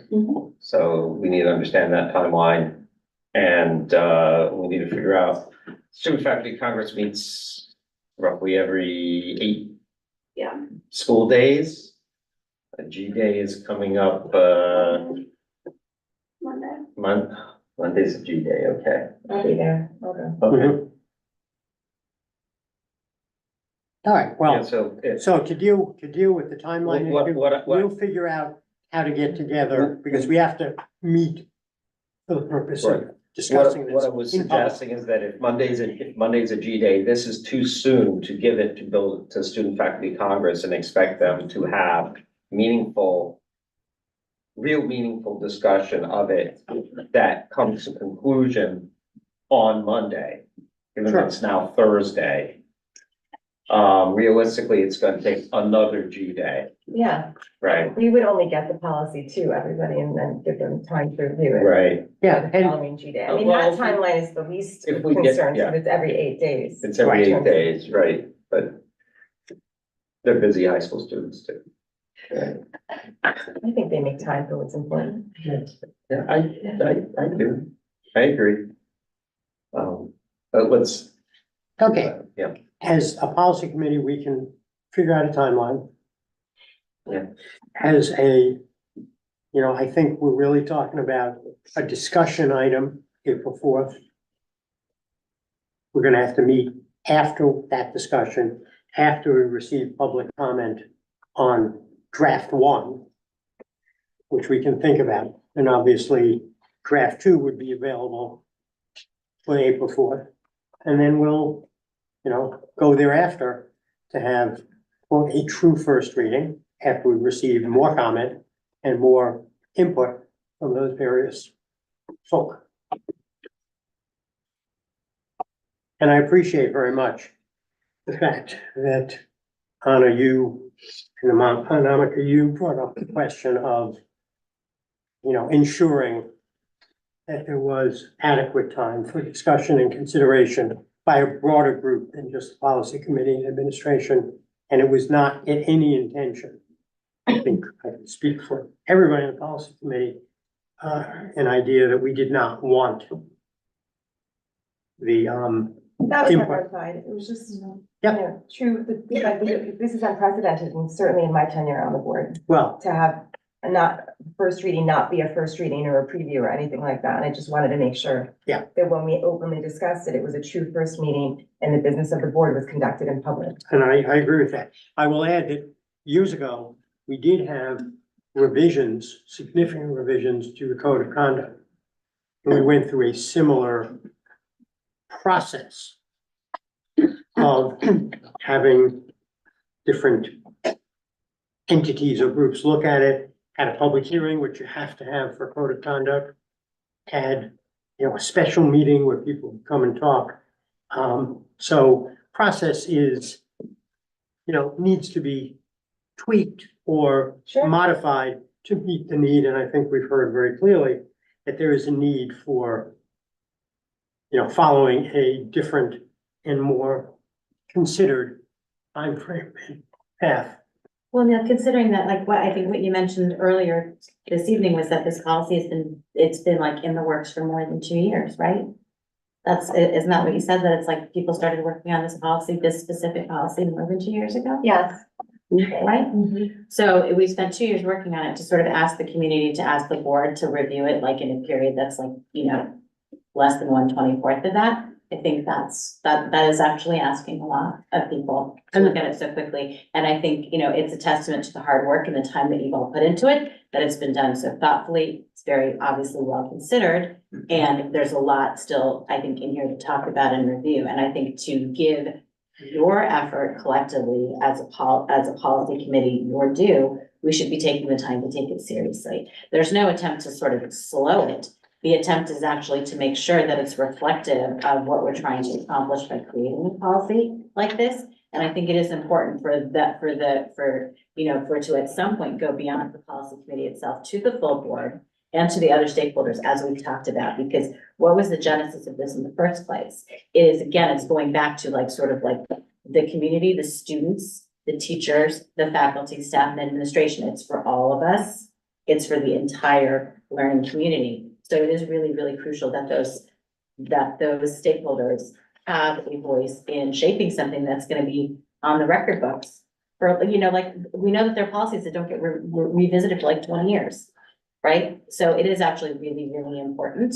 And again, I wanna just be very clear. It's like, I appreciate all the time, all the work and all the thought that's gone into it thus far. But I think to sort of like rush it through approval without necessarily like examining these things would be concerning to me. I think we are all in agreement. I would ask, however, that the written comments, as I said before, from members of the public be provided in the next 2 weeks to BOE at CHUFSD.org, simply so we have some of that to talk about.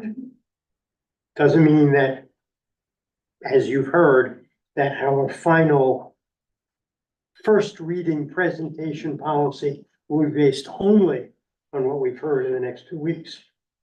But it will help us to consider what the public has presented, what the public has requested, what the public has commented on, and then we will obviously have board comment. It is somewhat different than most policies in that most policies do not incorporate extensive discussion and public presentation prior to a first reading.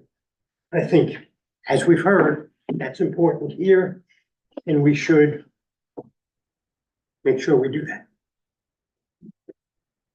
I'd like to call one final thing to note before we close out discussion on this, and I'm obviously open to anyone else who has any comments. I would point out that this is a 0 series policy. That is, like many of the policies in the 0 series, policies that begin with zeros, it sets forth district, not just procedure, but philosophy. And I fully anticipate, I would be tremendously surprised if this policy did not end up, once adopted, in whatever form it is adopted, I would be very surprised if it did not spawn eventually other policies which seek to implement its philosophical statements. We already have that for many of our other 0 series policies that set out educational philosophy. Right. And they become the foundation for other policies. So Some of which we have, and Yeah. some which we may not have. And so I fully anticipate that. All I'm saying is that I hope that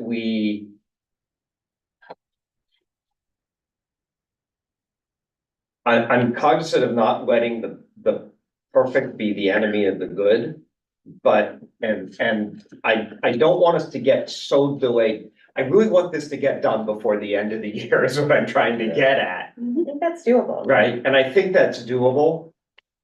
We just need to be very careful to get it, not to get into analysis paralysis on it. I think we have a good starting point. I'm looking forward to the feedback. I think that if we're collaborative about it and do some collaborative editing amongst all the teams that are doing this editing.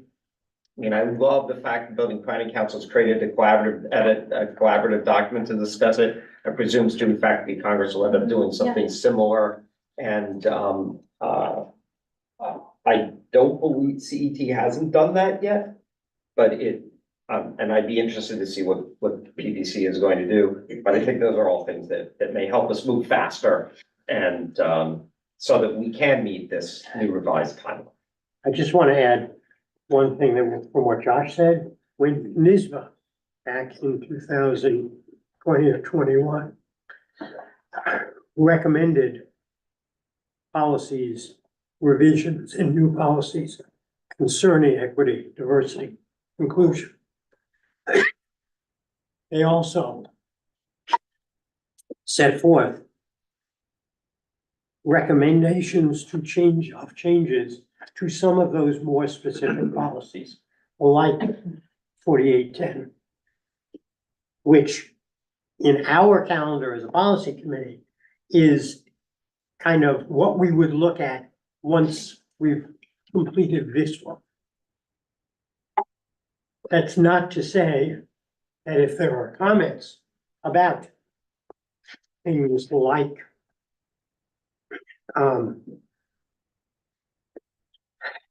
teaching about controversial issues, or recruiting and hiring, or student learning standards, that we would not welcome. We would welcome that input even now, but I think just in terms of structure, planning, was finish this and then go back and look at those specifics, which may be in accord with or may require changes. And I know, Economic, you said that building planning council said that was policy 4810 aligned with policy 0105 as presented or as maybe changed. We would also consider changes that are recommended. Yeah. On that as well. They came up at CET as well, about other policies and. And the consensus on the committee was, we've got enough to deal with this one right at the moment and social media coming up as well. So. And that. Yeah, we So, one thing I'd say, we did grapple with this kind of core challenge of, like, this is a very values-based document, and also we want some specificity to really help in implementation. So we tried to strike a middle ground here, as far as getting both in as strong a way as possible. So just would say that, and if there's any more comments on that specifically, on even more specificity that might be needed, because it's just not enough. And I think that would be very helpful to us as we're considering it. Any other comments?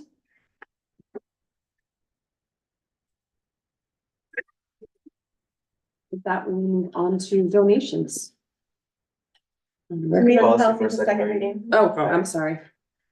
Sorry. that's ongoing business. Policy for second reading. Yep, ongoing business. Recommended action that the Board of Education conducts a second reading and adopts policy 8130.2, workplace violence prevention as presented. So moved. Second, On the question? just, this is a policy required by changes in state law. It's actually overdue. It should have been done in February, but we are probably ahead of most districts in dealing with this. If there are no questions, and John has taken the leading award in understanding this area and informing the committee, so. All right, so that Yeah. was my question. This is the district will develop and implement the workplace violence prevention program. Doesn't say anything about coming back to the board.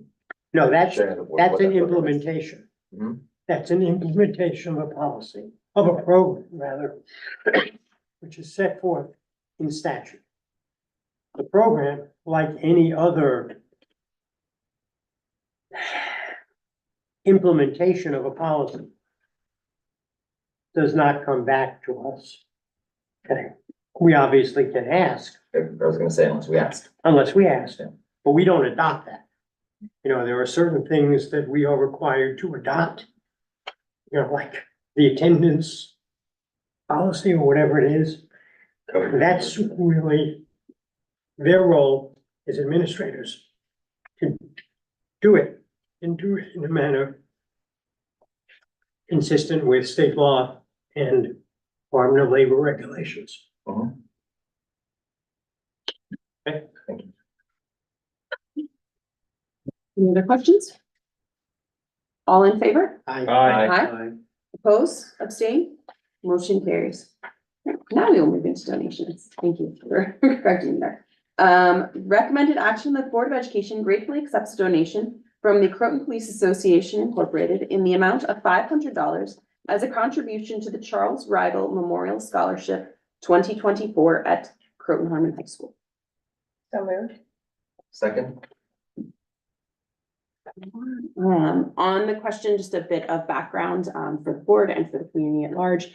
Charles Rigel was a member of the Croton Police Department in the early 90s. He was well liked by all the members of the department and in the community. And he unfortunately died at a very young age in his 30s of cancer, and the Croton Police Association set up this scholarship in his name. Thank you for that. I always like to hear what the motivation is for the donation. All in favor? Aye. Oppose, abstain, motion carries.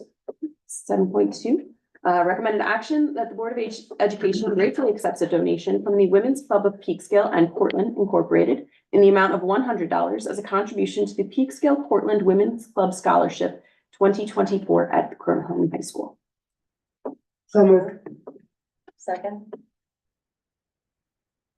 On the question? All in favor? Aye. Oppose, abstain, motion carries. Recommended action that the Board of Education gratefully accepts a donation in the amount of $1,000 from Mark Franzoso Contracting, as a contribution to the Erica Ileskis Memorial Award at Croton Harmon High School. So moved. Second? On the question, again, as a bit of background, Erica Ileskis was a student at Croton Harmon High School and graduate of Croton Harmon High School. Erica's family had a member who works at Franzoso Contracting, and they wanted to make sure that to keep her memory alive. So they established this memorial scholarship in her honor. She was a very ambitious young lady and who excelled academically, and she was tragically taken too soon. All in favor? Aye. Oppose, abstain, motion carries. All right, recommended action, the Board of Education gratefully accepts a donation in the amount of $200 from Neil and Suzanne Haber as a contribution to the Jean Pearl Memorial Award at Croton Harmon High School. So moved. Second. On the question? As I say every year, Jean Pearl was a longtime member of the board in the 1960s and again in the 1990s and early 2000s. One of his passions when I served with him was to ensure that our students with special needs, then referred to as special education students, received the highest quality education that we could provide. So this award, Memorial Award, is directed not necessarily for academic pursuit by the recipient, but for someone who the scholarship committee at the high school feels is deserving, whether they're going to go into further academics at a post-secondary level, trade, or anywhere else. And to make sure that that segment of our school population is recognized and honored. But I will be abstaining. Just because it's my name on it, and my wife's name. All in favor? Aye. Oppose, abstain, Me, motion carries. All right, we will now move into the consent agenda. Recommended action that the Board of Education approves all items in the consent agenda. So, second. On the question?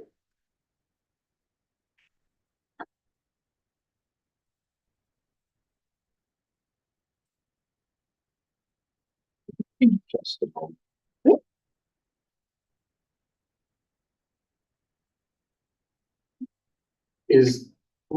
I apologize, a question. The First Light, is this a renewal or is this a new company that we're working with? Renewal. It's a renewal.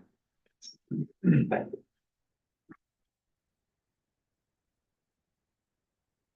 Any questions?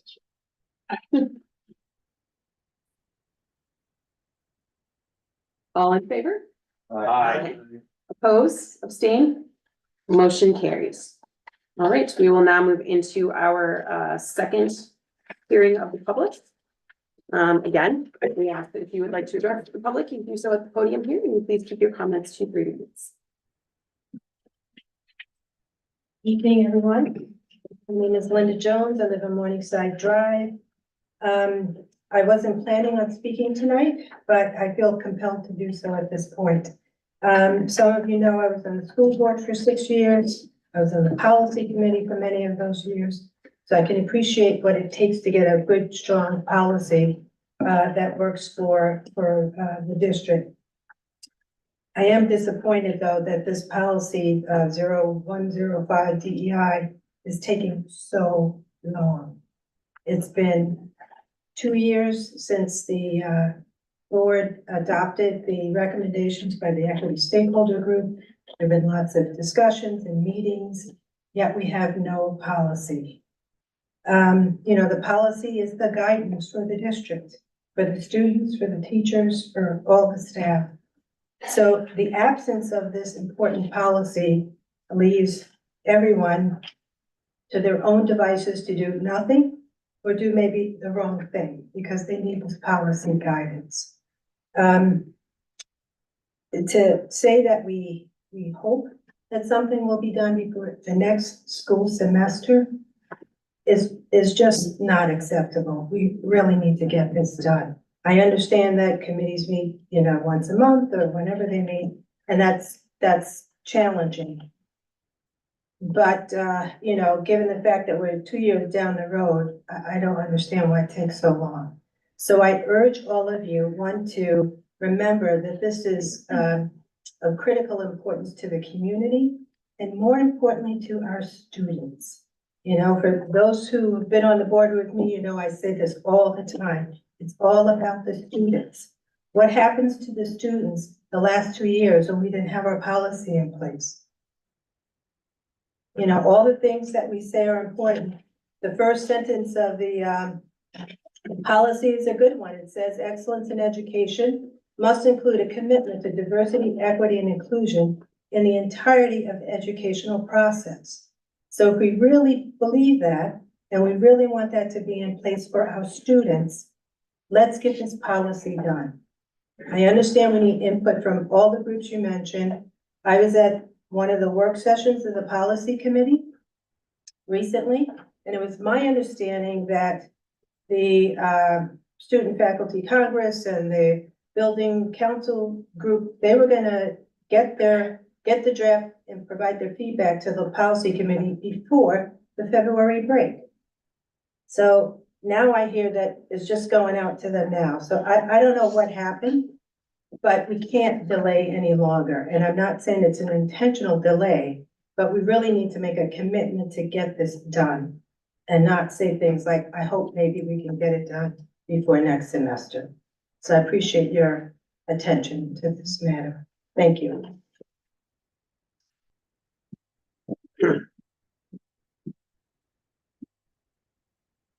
Hi, Andrea Fury again. I'm gonna say something very unpopular, which is if it's gonna take extra meetings to get this policy done, you all deserve, our district and our community deserves this policy, and it needs to be done right.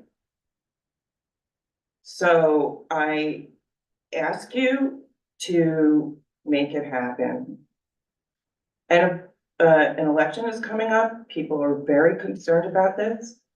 And I will appreciate it if you make all efforts to get this done. Thank you very much.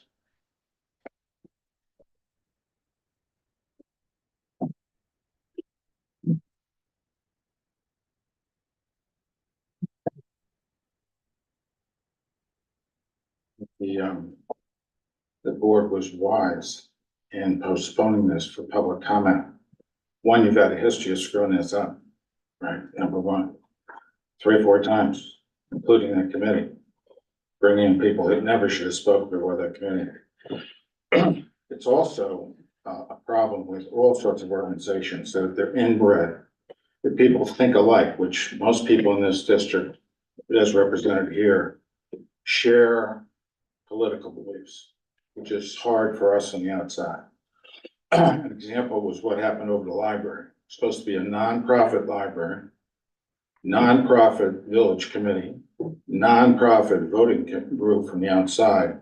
And the first thing they do is attack minority party and accuse them of doing things they themselves do. That's the problem with having one philosophy, which in higher levels, it's 9-1. Democrat, progressive versus Republican, conservative. Here, it's around 7-3. In this town, it's probably a little worse. As minority representatives, we appreciate more discussion. So by tabling this or postponing this resolution from not tabling for more input from the outside, you have the benefit of seeing all the errors that everybody else has committed. We've seen the error of BLM. We've seen the Harvard case where somebody was promoted to the highest level of Harvard that never should have been promoted because of falsifying documents. We've seen the Jefferson High School case, which discriminated against Asian students because they were too high performing. It could be Jewish students, but some other ethnic minority too. Asian is, 3 billion people. Why? Because we're too many of them in high school. So they reduced it from 75% of the high school to 50%. And guess what? The quality ruled out. It's back to 63% Asian. And you've seen what happened in Montgomery County, where students in Montgomery County were advised to change their name because it's too Chinese or too Korean in order to get into special programs within that district or within special colleges. So you have the benefit of seeing this. You've also benefit of reading things like this is an article by a foundation that puts students in the best university in the United States. It says, world's smartest students believe some topics too dangerous to discuss. And I know this from being on picket lines in this village out here in front of the other schools. Some students are afraid to say what their opinions are. So I hope you're not opening it up to your little building groups, but every student be urged to comment on this policy. Every student, not just the students in these little congresses. Thank you.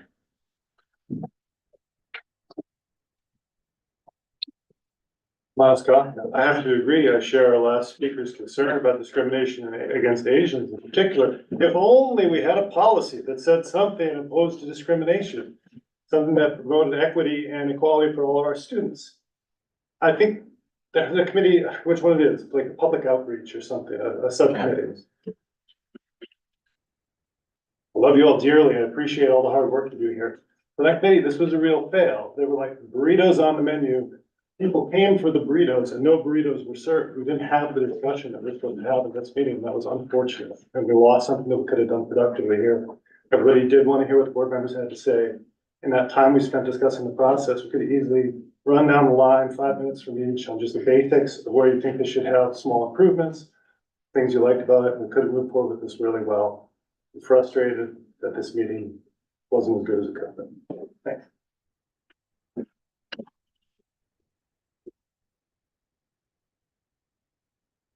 Hello, I'm Christina Alvarez Arnold.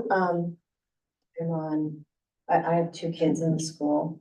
I also would have liked a burrito, and I also urge, and I commend the effort of the policy, but I am also one of those parents that is eagerly awaiting for something really concrete that we can look at.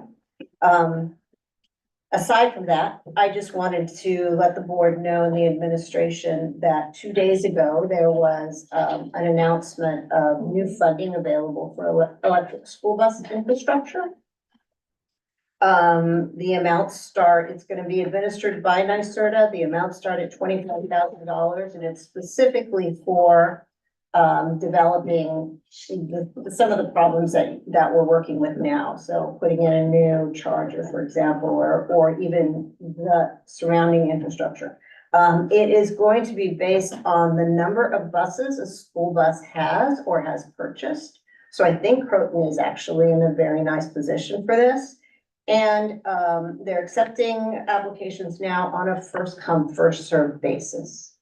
So I would urge us to check out NYSERDA's website. Thank you.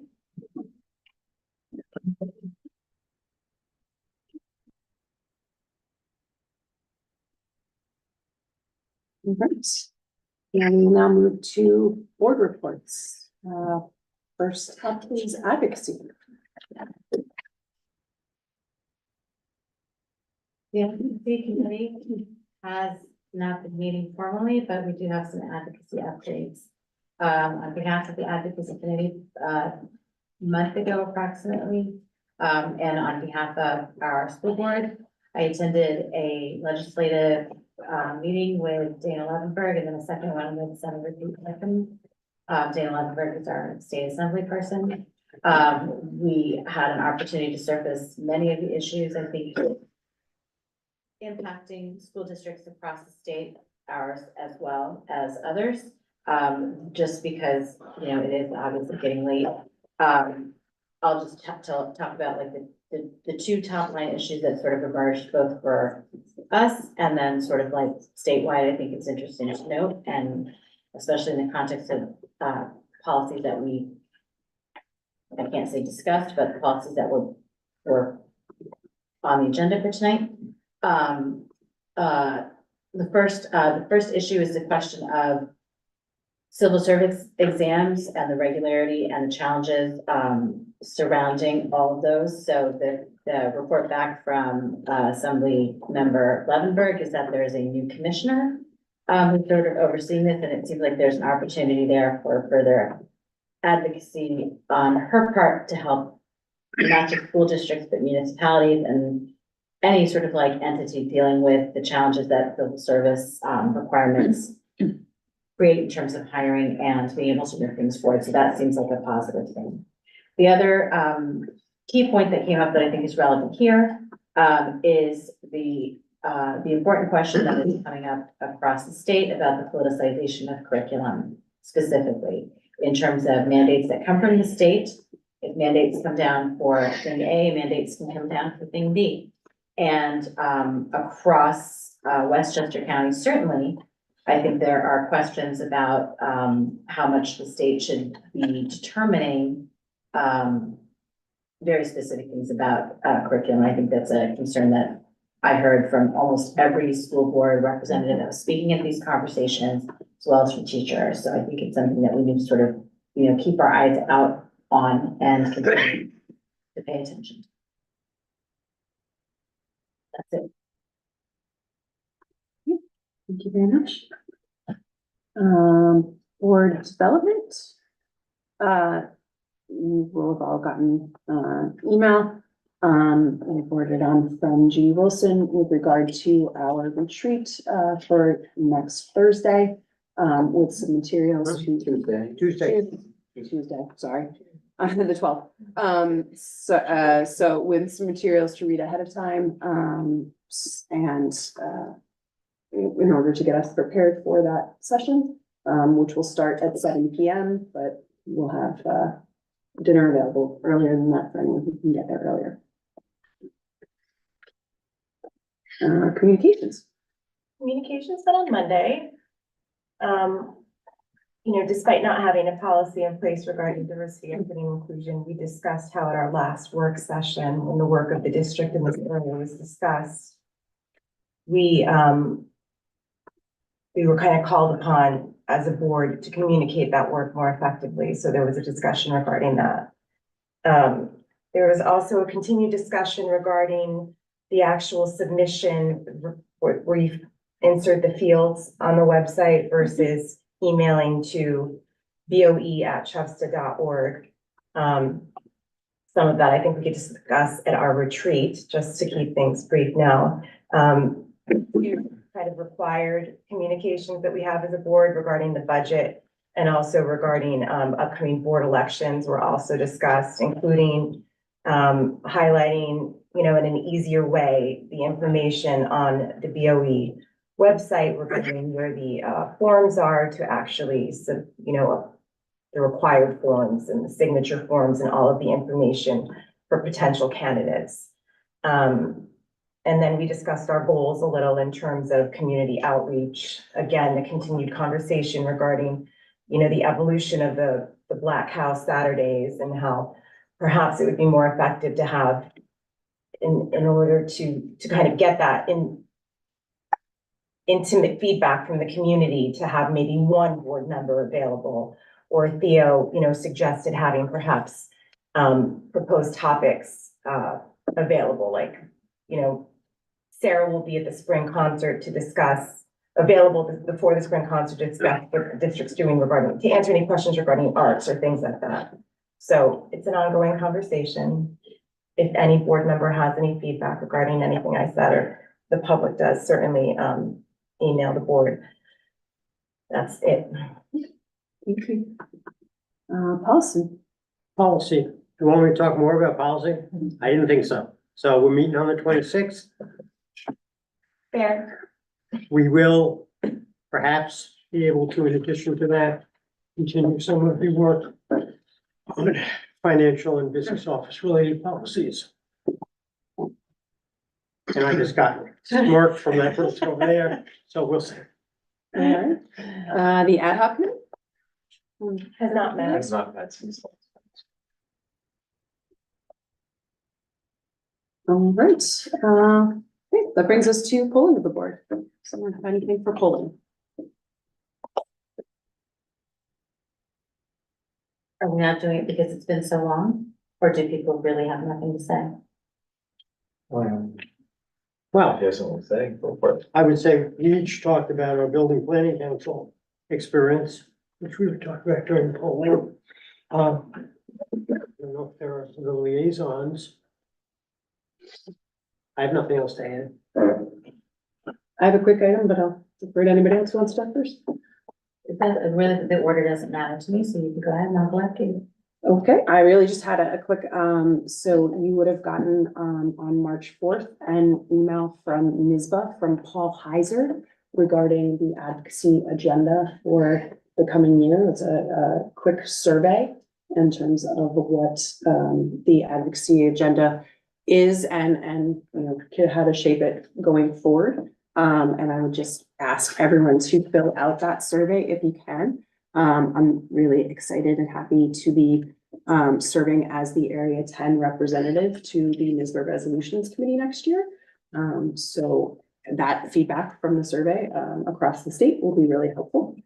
So I'm just encouraging you all to fill that out. So you go and then I wanted. Sure, I just okay. thought- So, although the majority of CHHS building planning was about equity policy, there was an announcement, which I thought was pretty interesting, that the information about senior scholarships is going to be going out shortly. And from a board perspective, I think it is interesting to know that there is sort of like a running document of all the different scholarships that are available to seniors in our, or I guess rising seniors, I assume, in our school district. In fact, the description was that there's practically one for everything that you could do. So it seems like that's, you know, like a wonderful and exciting opportunity for our students. I did want to mention that for the benefit of the public as well, because we don't always hear about these things at home when we hear about them in school.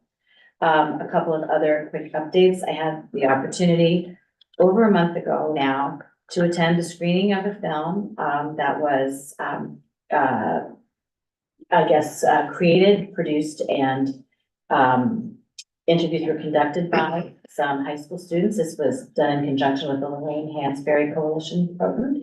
And it was student interviews of community members who knew or had interacted with Lorraine Hansberry during the time that she lived here. The reason I'm mentioning it tonight is because this is a fantastic effort on the part of the student filmmakers who worked on it. And it seems like there should be an opportunity for more people to see this film. It has been screened a couple of times in the community, but my understanding is it has not yet been screened in the high school itself. So I did speak to Laura Duback about that today, and it seems like there might be an opportunity to actually bring it in, possibly through chat, is something that she's looking into, because that would be an opportunity for actually the entire school population to see it. And also, to consider whether some of the questions that were asked at the recent panel to students could become part of that conversation. We also discussed the fact that because students read A Reason in the Sun in ninth grade, that there's a clear connection to being able to watch this film and have some conversation about it with a real, clear curriculum to community connection, which I know is something that we've been talking about in terms of our overall vision map for the district. So I mentioned that as well. Two other interesting panels that went on in the community, and I wanted to mention this, is our own Superintendent, Mr. Walker, took part in a really interesting discussion today about equity in school districts in general. And I had an opportunity to listen to that, as did many of our other community members. It was a great panel. I also want to just close out by saying that there was another community panel this week on housing. I was pleased to see that there were 3 of our current Board of Education members and our superintendent in attendance at that as well. And for the benefit of the community, I'd like to say again that I think there is evidence that the school district is actually paying attention to what's going on in the community. It's a question that I've been asked about, is the school district paying attention to what's going on in terms of development and housing? The answer is unequivocally yes, of course we are.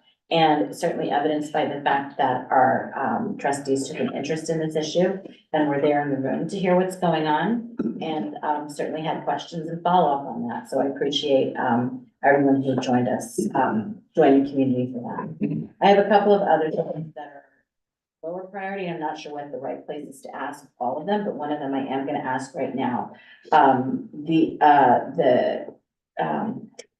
As you all remember, each of us were set up with our school community pen pals, and my school community pen pal has reached out with a very specific request, which is that she would like to work with the board to figure out a way for students at the high school to have a little bit more direct interaction with the board in a way to sort of like open up a, two-way communication beyond student-faculty congress.